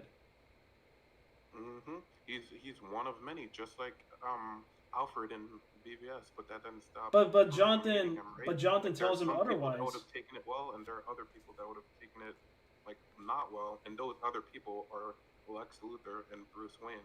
Like those are the direct consequences for outing yourself, and those consequences happened when he was an adult. Imagine what Lex would have done to him if he was a kid, right? I'm sorry, sorry. Repeat that last part again. I'm just looking through my phone. Okay, the consequences for Superman outing himself, those you have people like Pete Ross and Alfred who believe that they're allies, that they're here for good. Then you have people like Lex Luthor and Bruce Wayne that assume the worst and intend to harm him. So imagine what would have happened if But Bruce Wayne, similar events but Bruce happened. Wayne's Hold on, reason to similar hate events happened. wait. But Bruce Wayne's reason to hate Superman is because Superman let people die in Metropolis. It doesn't matter. Like It does matter because hold you on, know Superman letting people if die in Metropolis is part of the fact that Superman's identity is public. That's what the well, let's say if the heart. let's say if Kid Bruce Wayne was existing in the universe of Man of Steel and he saw that Clark was this alien that saved children from a bus, he'd be rather admirable about the fact that he saved children.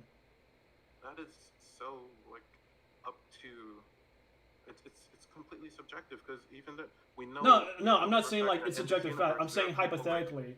I'm making yeah a that's what hypothetical here.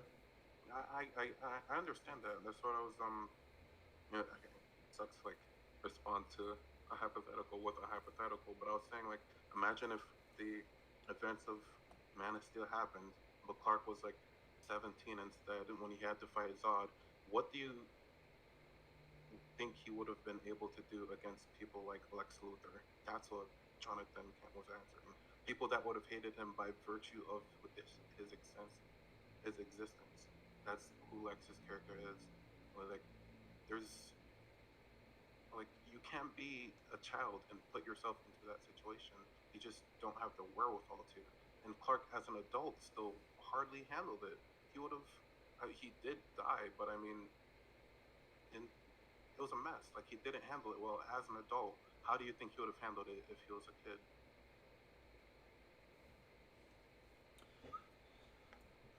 Okay. What? What? Oh my god. I'm sorry. I'm just in a loss of words right now. I'm having You're trouble fine. answering that because it's just. It's also conflating too Okay, conflicting. with how you're for with how you're for with Clark's decision had, or I'm sorry, not Mm-hmm. Clark. How you're for with Jonathan's choice in hiding Clark that way. It's just like I'm definitely not in favor of that, especially I with what we're given in the actual I movie. get why you shouldn't be in favor of it, but I'm trying to tell you that what like the almost vaguely seeming evil that Jonathan is keeps implicating when he tells Clark that he shouldn't out himself. That vague evil is manifested in Lex Luthor. Like that is who Lex Luthor as a character exists to oppose Superman. And I'm saying that as as an adult, like you can take on that challenge with another adult and have it be well and good. But there's no way like you can't have a kid consent to do that, to engage in that type of behavior. Like their parents have to sign it off for them, and John, as his parent, wouldn't have been okay with Clark outing himself because he wouldn't have been okay with Clark dealing with people like Lex Luthor at age 14. I think that's Well, it's not about a consent. It's just like you're taking a choice of doing heroics, which the film oddly vilifies with that interaction so between Jonathan and Clark. said this earlier, but it's two things that you're conflating into one. It's not just doing heroics, it's doing heroics and being a public figure. And that second one matters, and it matters because of the events of BVS.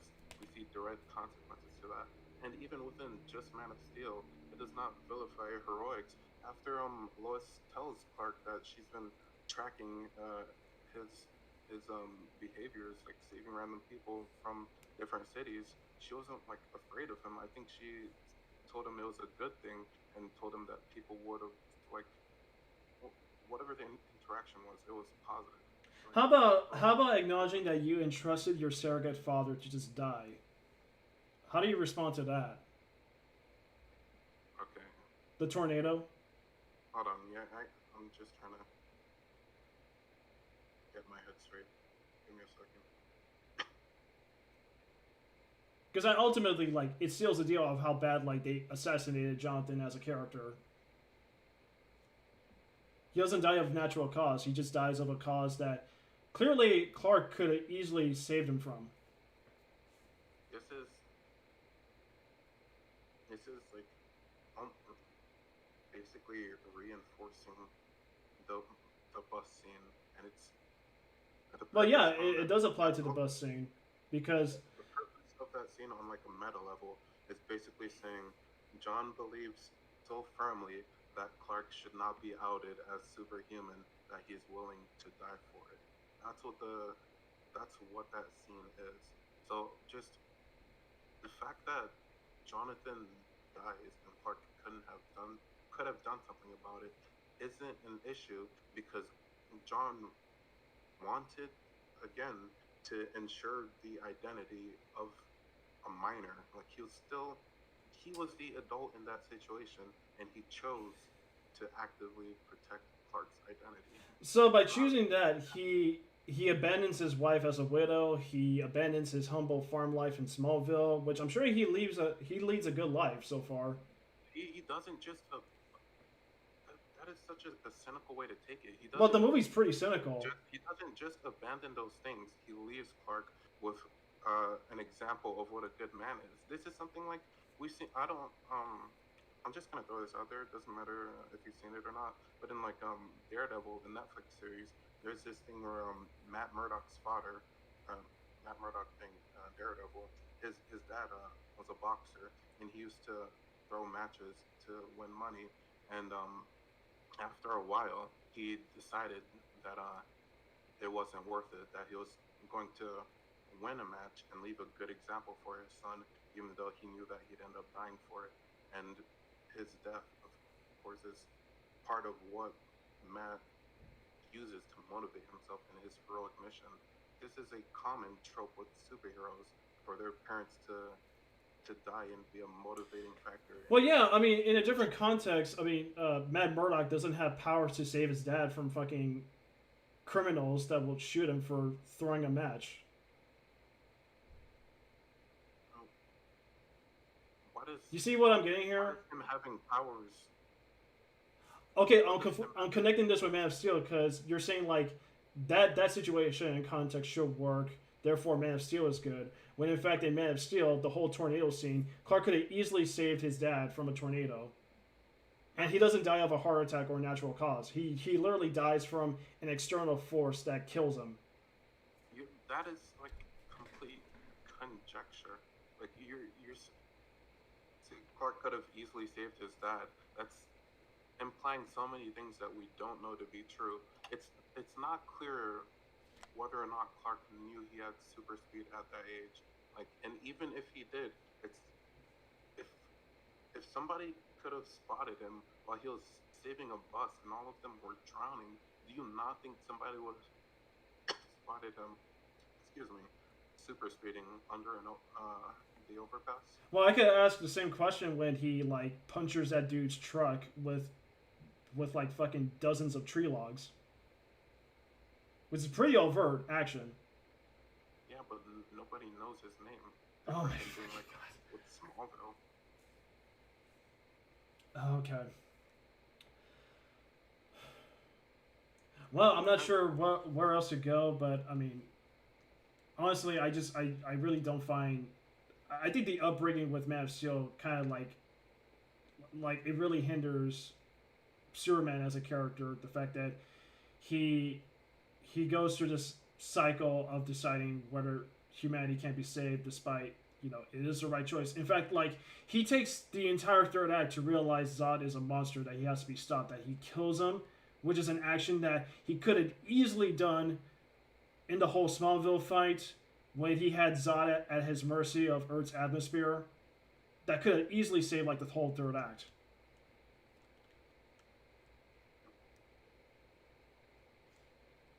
I keep trying to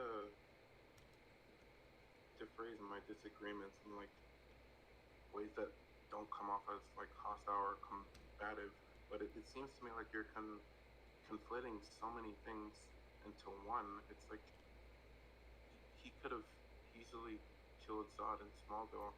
That like we knew that he wasn't okay with killing. The fact that he was fighting Zod up until that point, even begging him while he was still threatening to kill those people, was They could have easily gotten out of the subway. They could have easily left. What subway? The subway where he had Zod at his mercy before he kills him. That's just a random thing there. They were like, No, I mean in the subway? Okay. they took their fight in the subway. I mean, how long ago did you see Man of Steel? Not too long ago. I just don't remember the location in the subway. But that doesn't matter. What matters is Zod says, like, I will kill every last one of them. The people that are physically there are not the people that are in danger. It's the entire Earth. It's like those people could have gotten out, but Well, in that scenario, Metropolis is in danger since they're both taking the fight in Metropolis, and Zod is hell bent on killing everybody. yeah, but the immediate like threat isn't just the people that are physically there. It's the fact that he. It doesn't matter if they weren't physically there. They destroyed several buildings, implying that people, especially in this universe where people take their sweet ass time to evacuate the building when disaster happens, are definitely held inside those buildings. We're talking about two different things now. No. This applies to part of why. No, well, yeah, okay. We're kind of directing this into another topic, but this still applies to the whole final fight with Zod, which I have several issues with. But my main point is that, if you're going to establish that this Superman can kill people, why doesn't he do it sooner? The purpose of the final scene is it's like showing in a micro sense the macro concept of the fact that Zod is outright admitting to Clark that he doesn't care about joining up with him anymore, and he threatened to kill every single person on the planet to make Clark suffer. So it didn't matter that whether or not those people could have left the building or not. It wasn't just them Clark was protecting. He was basically deciding, should I keep this fight going and risk not only them dying, but the entire rest of the planet, or should I kill off the last other person in my race? And of course, that's going to be like a conflicting thing for anybody. Well, the civilians in the building still going to apply, but why doesn't Clark take the fight outside of Metropolis? He does. They go back! They took it to a satellite in space, and then they end up going back. Why are you going back into Metropolis? They go back because I'm fairly certain Clark gets thrown through a satellite and a building. But not only that, there are two Kryptonians fighting. Like, you're seeing like it would have been like a Dragon Ball fight where he's like, hey, let's go to an abandoned area and go fight people. Like, Well, yeah, I mean, at least Dragon Ball Z gets that right. Yeah, but there's so many reasons why that doesn't work in a scenario when your villain is saying, why doesn't it work? Every last one of them. What makes you come to that conclusion? I just told you, because Zod outright admitted to him that his intention was killing humans while he willingly go to. Well, several villains across. Several villains across DBZ announced that they're going to destroy the universe, so they still take their fight into abandoned locations. There's when you put those into context, it is like never that simple. Then we can go over Dragon Ball fights because I know Dragon Ball. I mean, we're going there, but it's not as simple as the villains are just okay with fighting, and like, I just it's not a realistic scenario, and Well, no, neither is Superman. Superman's not very realistic too, but they're trying to right, push but it. like there's context to those, and you're saying like why it works in Dragon Ball and it doesn't work here. The context is different, and if we went over the context, which I don't know if you want to, context of Dragon Ball fights, we'd find that they are different, so the same rules don't apply. I mean, I could say in the filler anime for Dragon Ball, I mean, we see Super Saiyan 3 Goku fight Majin Buu near a city, and he does like destroy some buildings by Goku's actions, which I could definitely acknowledge. So I'm not afraid to acknowledge that. But I'm just saying, like most of Dragon Ball Z, like they take their fights to abandoned places, so they don't end up causing destruction in occupied That's environments. that's why Goku wants to move the fights. That's not why the villains choose to. Like one example I could point to because I remember it very clearly.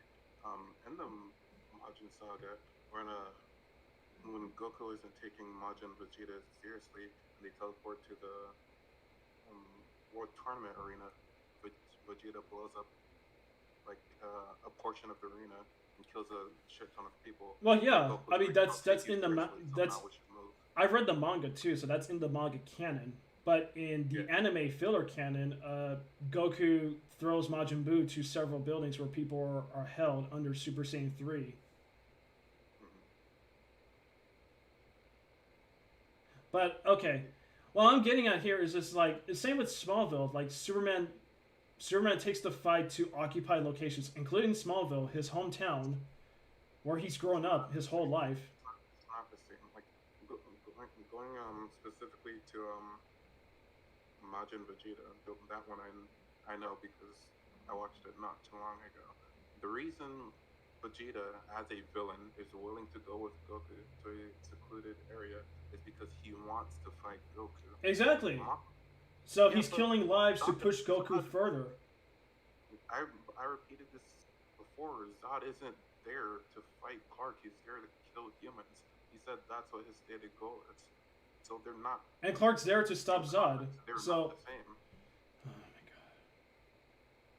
Stop, Clark stopping Zod means he's constantly trying to pull him out of like Yeah, an because entire Clark is the landscape. only thing between Zod and killing all of humanity to stand. Right, but there's I I don't even know how else to phrase this. There's only so much else you could do against someone with your same abilities to move them out of an area they don't want to be in, especially when they're actively fighting you back. Not if Zod was subdued or he had some other incentive to be willing to go with Clark. There was no other incentive like there was for the Dragon Ball fights. All right. Well,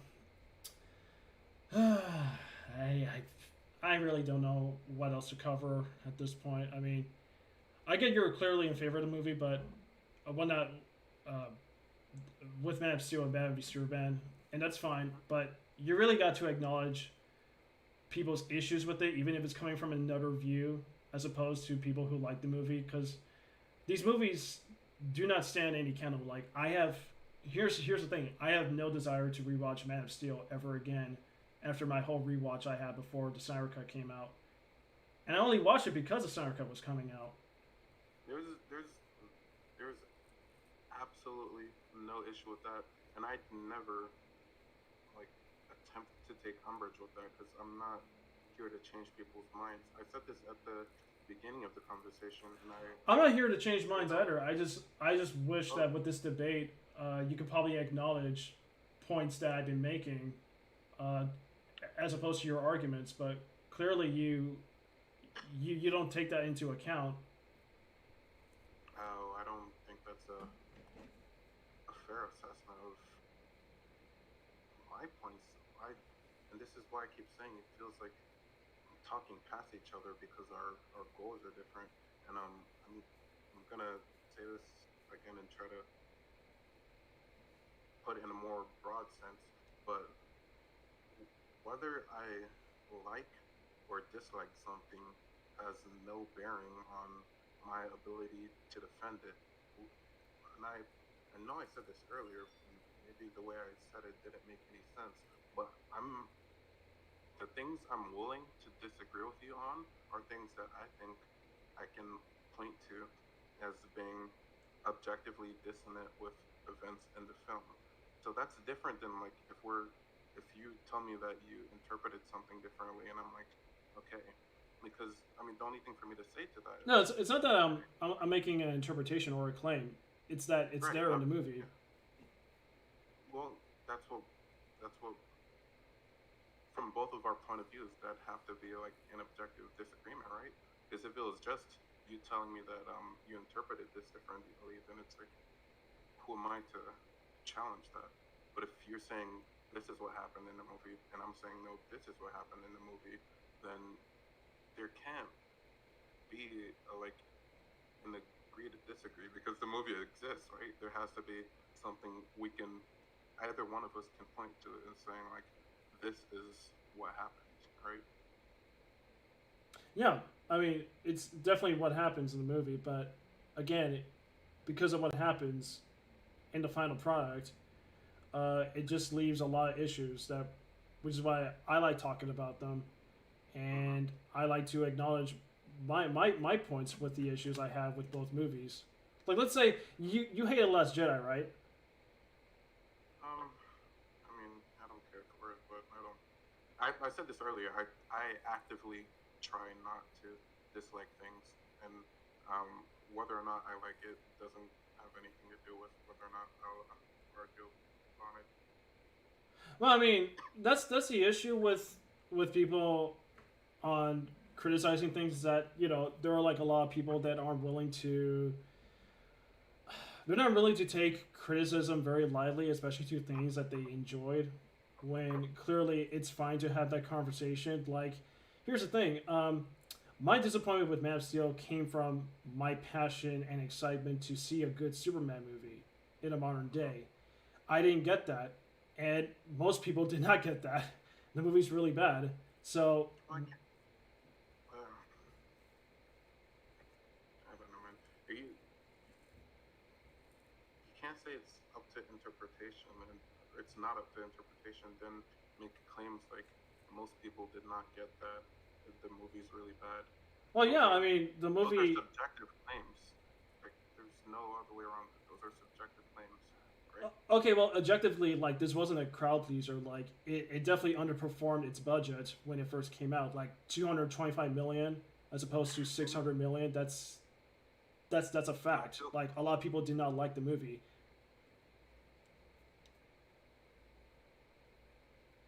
You still there? Yeah, I'm there. I'm thinking. Just of course, we don't follow each other on Twitter, so it's not like we know what this is like our first real conversation together, so we don't know too well like what our habits are.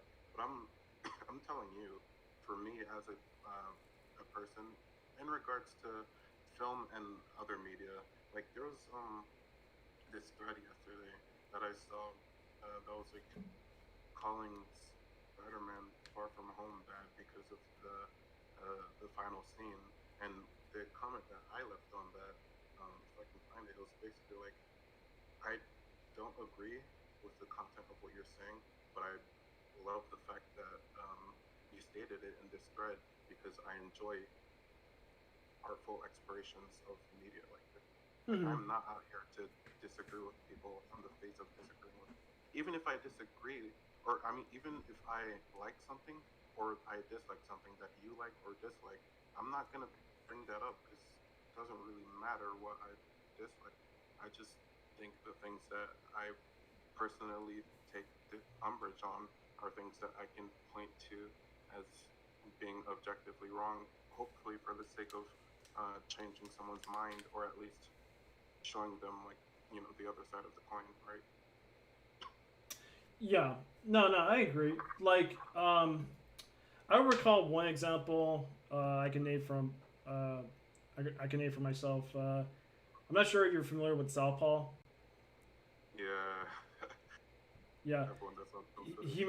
he made a pretty big video about Spider-Man 2, and we got into a couple of Twitter responses because I really love Spider-Man 2. Same. Um, and I made some points of myself of why things that he picked up about the film that are broken aren't really broken. But until I saw the video, I'm just like, oh shit! Like this guy actually this guy actually did find some issues. Like, and now I really don't find Spider-Man 2, despite having to watch it like since childhood, to be a film that really holds candle to longevity. In fact, I'm much in favor in the first Spider-Man movie now. I am too, but you see, And my responses before I saw the video just did it did come from a bias because I really like Raimi's Spider-Man growing up as opposed to like the Andrew Garfield stuff and the MCU Spider-Man. I get that. I'm certainly biased towards the Garfield films, even though I like Spider-Man One a lot. But I'll try to phrase it this way, and maybe it'll make sense if I try to put people into categories.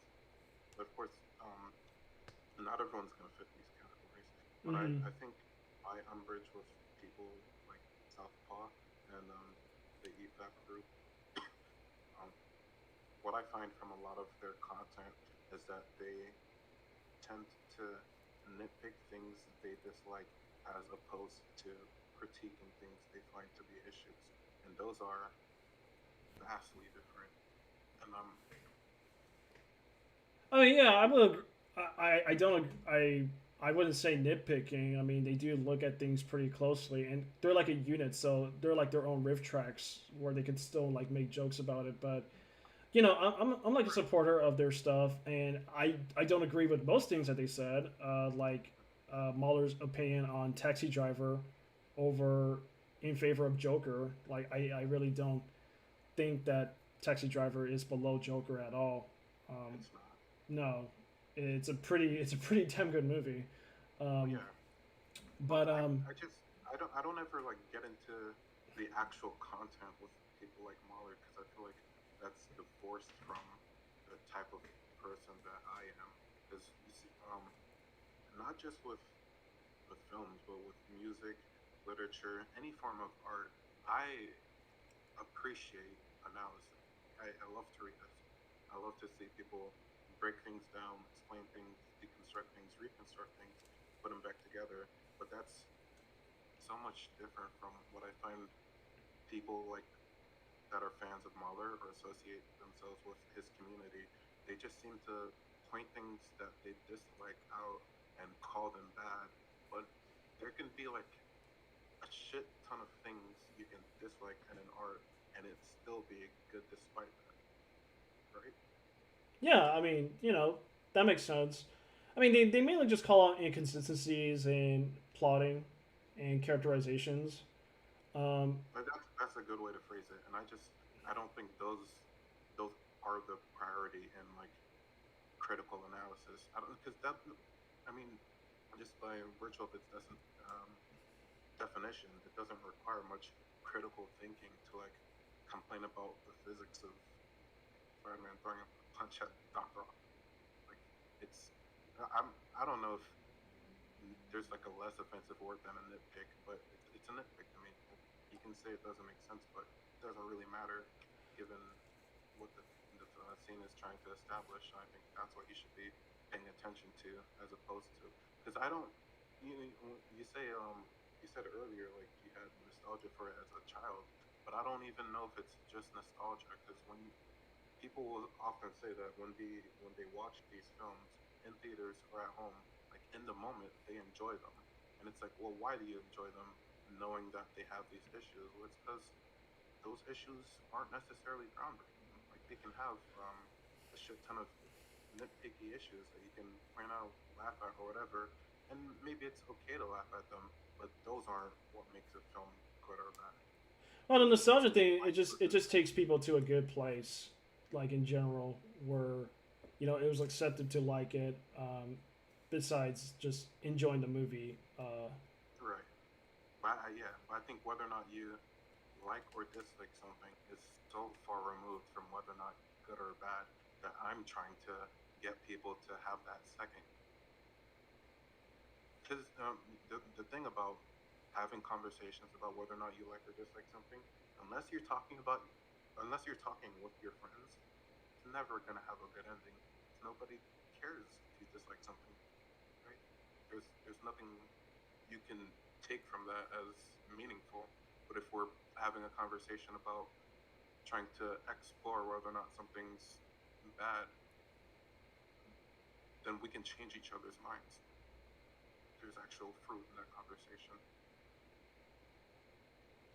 Well, I would say to add to that, I mean, you're applying a more realistic sensibility to certain decisions made in Man of Steel, and while people will say that, considering like that's the push for the movie, I don't hold that to account considering like the decisions and character choices or actions made in that movie that really kind of contradict like the whole purpose of why it exists, because movies aren't entirely, they have to like follow the rules of like reality. They have to like at least adhere into like some sort of logic or some sort of like consistent tone or theme that it has to be very steady when you're like trying to tell a story and whatever message you're conveying. Yeah, um, 100%. And I don't think that tweet I was talking about in general earlier, and just to kind of apply that to this before getting back into it, I love conversations like this. Like I'm never the type of person to take a disagreement and be negative about it on its face value. So I don't want to feel like I'm coming off that way for constantly disagreeing with you. I'm disagreeing like as a form of active engagement to further this conversation.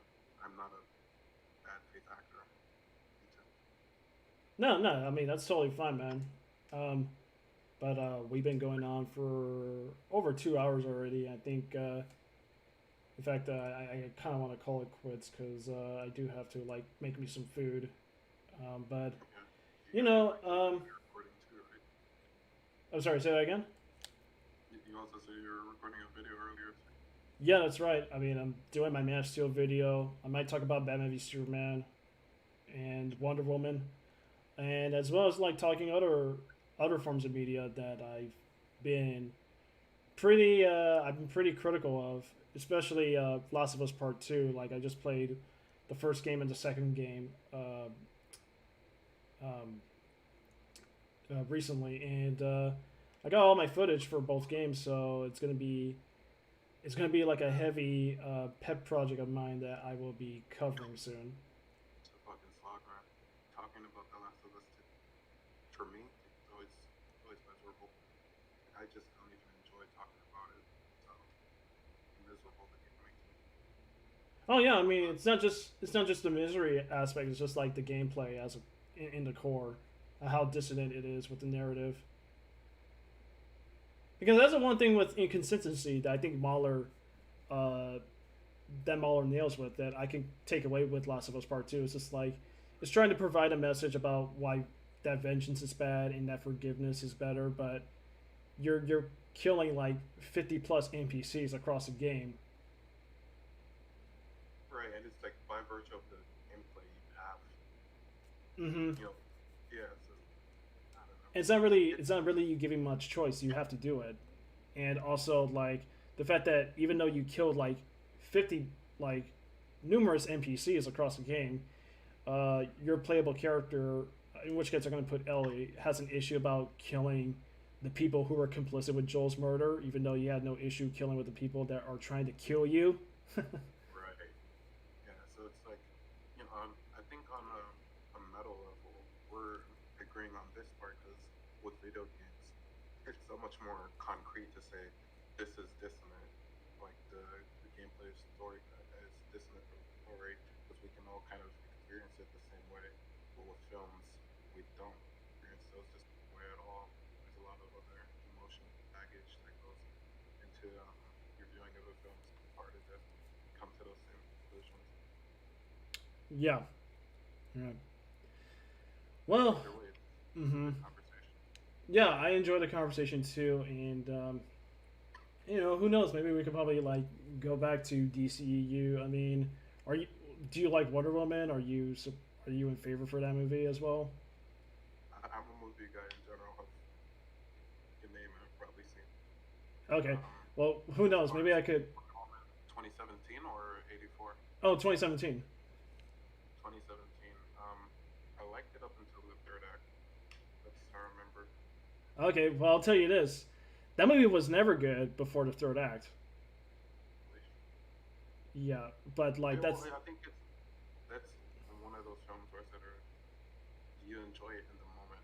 One of those entertaining films, but I don't I imagine it tried to break it down.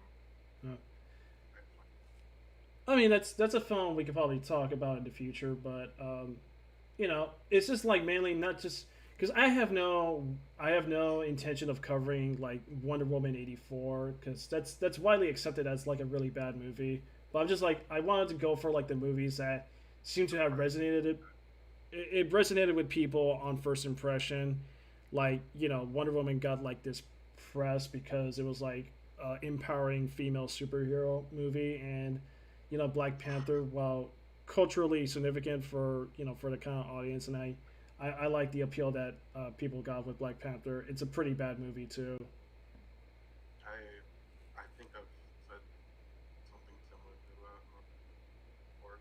I, a lot of the love for Black Panther seems to just be love for it as a concept, a black superhero, but as a film, it does not deserve the praise it gets. And it's a shame because you can't really say that now that, unfortunately, Chadwick went past. People are just gonna take offense to that as if you're slandering him as a person. Yeah, which shouldn't be like a matter of slander. Like people are going to talk about it. In But fact, people are talking about the future of Black Panther 2. Where is that going to lead into with Phase 4? that's just something you have to. It's a reality you have to acknowledge. Mm-hmm. Talking about films, particularly on Twitter, just because people are so emotionally invested. Like they're just accusing you of saying things that you've never said. That's why I don't talk about like because it's never time. So I'll deal with that. Oh yeah, no, that's the thing. Like people are just overly emotional towards these things, and clearly they have like a protective bias towards media and people involved in said media that I find pretty off. But it's something people do in general. Like I think I had said this in a tweet, but I learned it in therapy actually, where a lot of things in the world exist in a vacuum, and whether or not they're good or bad has more to do with the person perceiving them than the actual thing itself. Mm-hmm. I mean, if someone says this is good, they probably don't mean that it's good on a merit level. They're just trying to say that they like. Should you even engage with that because you don't know how the rest? Yeah, I mean, who knows, man? It's a crazy world we live in.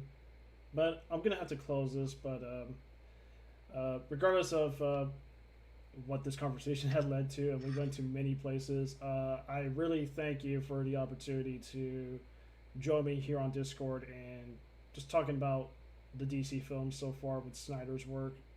But do you have any final words on your part, man? I appreciate you taking the offer because I tell that to a lot of people because people on Twitter will just assume you're being a bad faith actor, and I'm like, is that we're it's harder to talk over tweets, but it's so much easier just to get in the server and hear each other's voices. So, and you're one of the um, first of few that have done that, so appreciate it. Oh yeah, I mean, considering that I've been active on Discord, man, and I like to pull off debates with people that are like supporting like bad media nowadays. I'm open for like a conversation, but some people just would refuse to because they rather just take it to their keyboards and not actually talk as people. It's so much shit gets used over keyboards. It's worth it. Yeah, I mean, who knows if God, I'm not even sure how those videos turn out because you are coming off pretty low right there, man.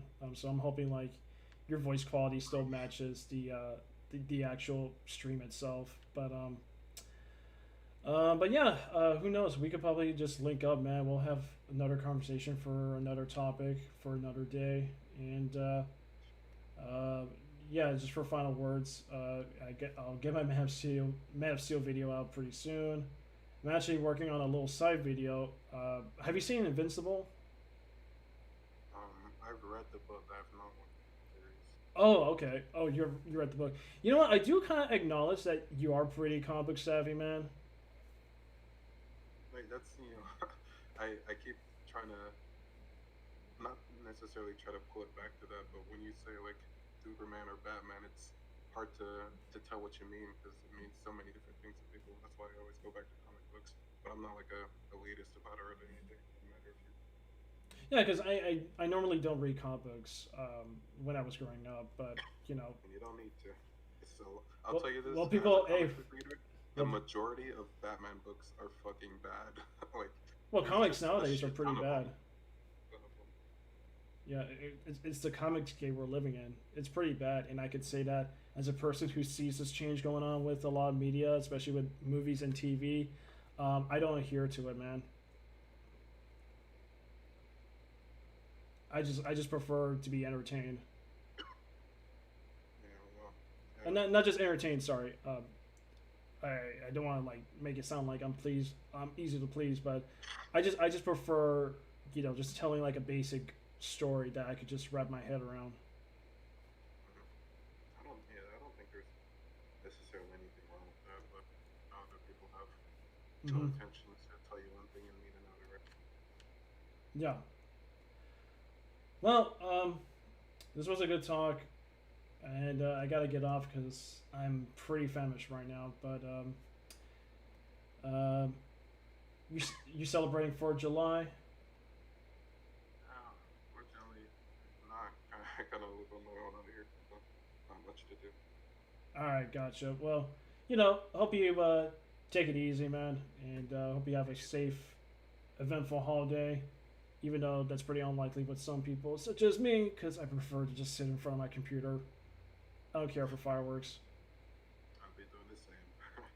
Yeah, but anyways, dude, good talk, and hope you take it easy. And you're welcome to leave Discord voice channel, and you're welcome to linger around my server since you're now part of it. Right. I appreciate it. Stay easy, sir.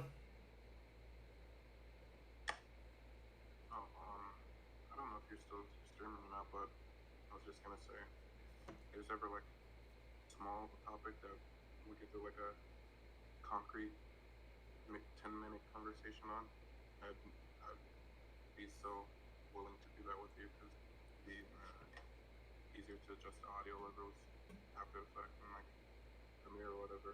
I know streaming it's always an issue, so I know conversations are going to be hard to carry for 10 minutes because for a 10-minute conversation, it has to be pretty tight and polished to get our yeah, notes around. And, some people would just, especially with my conversation with another channel, we did like hour long video conversations on some movies, but some people just rather go for that long man record going 12 hours. I'll watch them. I'll just scrolling through your channel right now. I'll take another look at the rest of your content. All right, for sure. I appreciate that. Thank you. I appreciate you. I'll see you later, man. Take it easy, dude.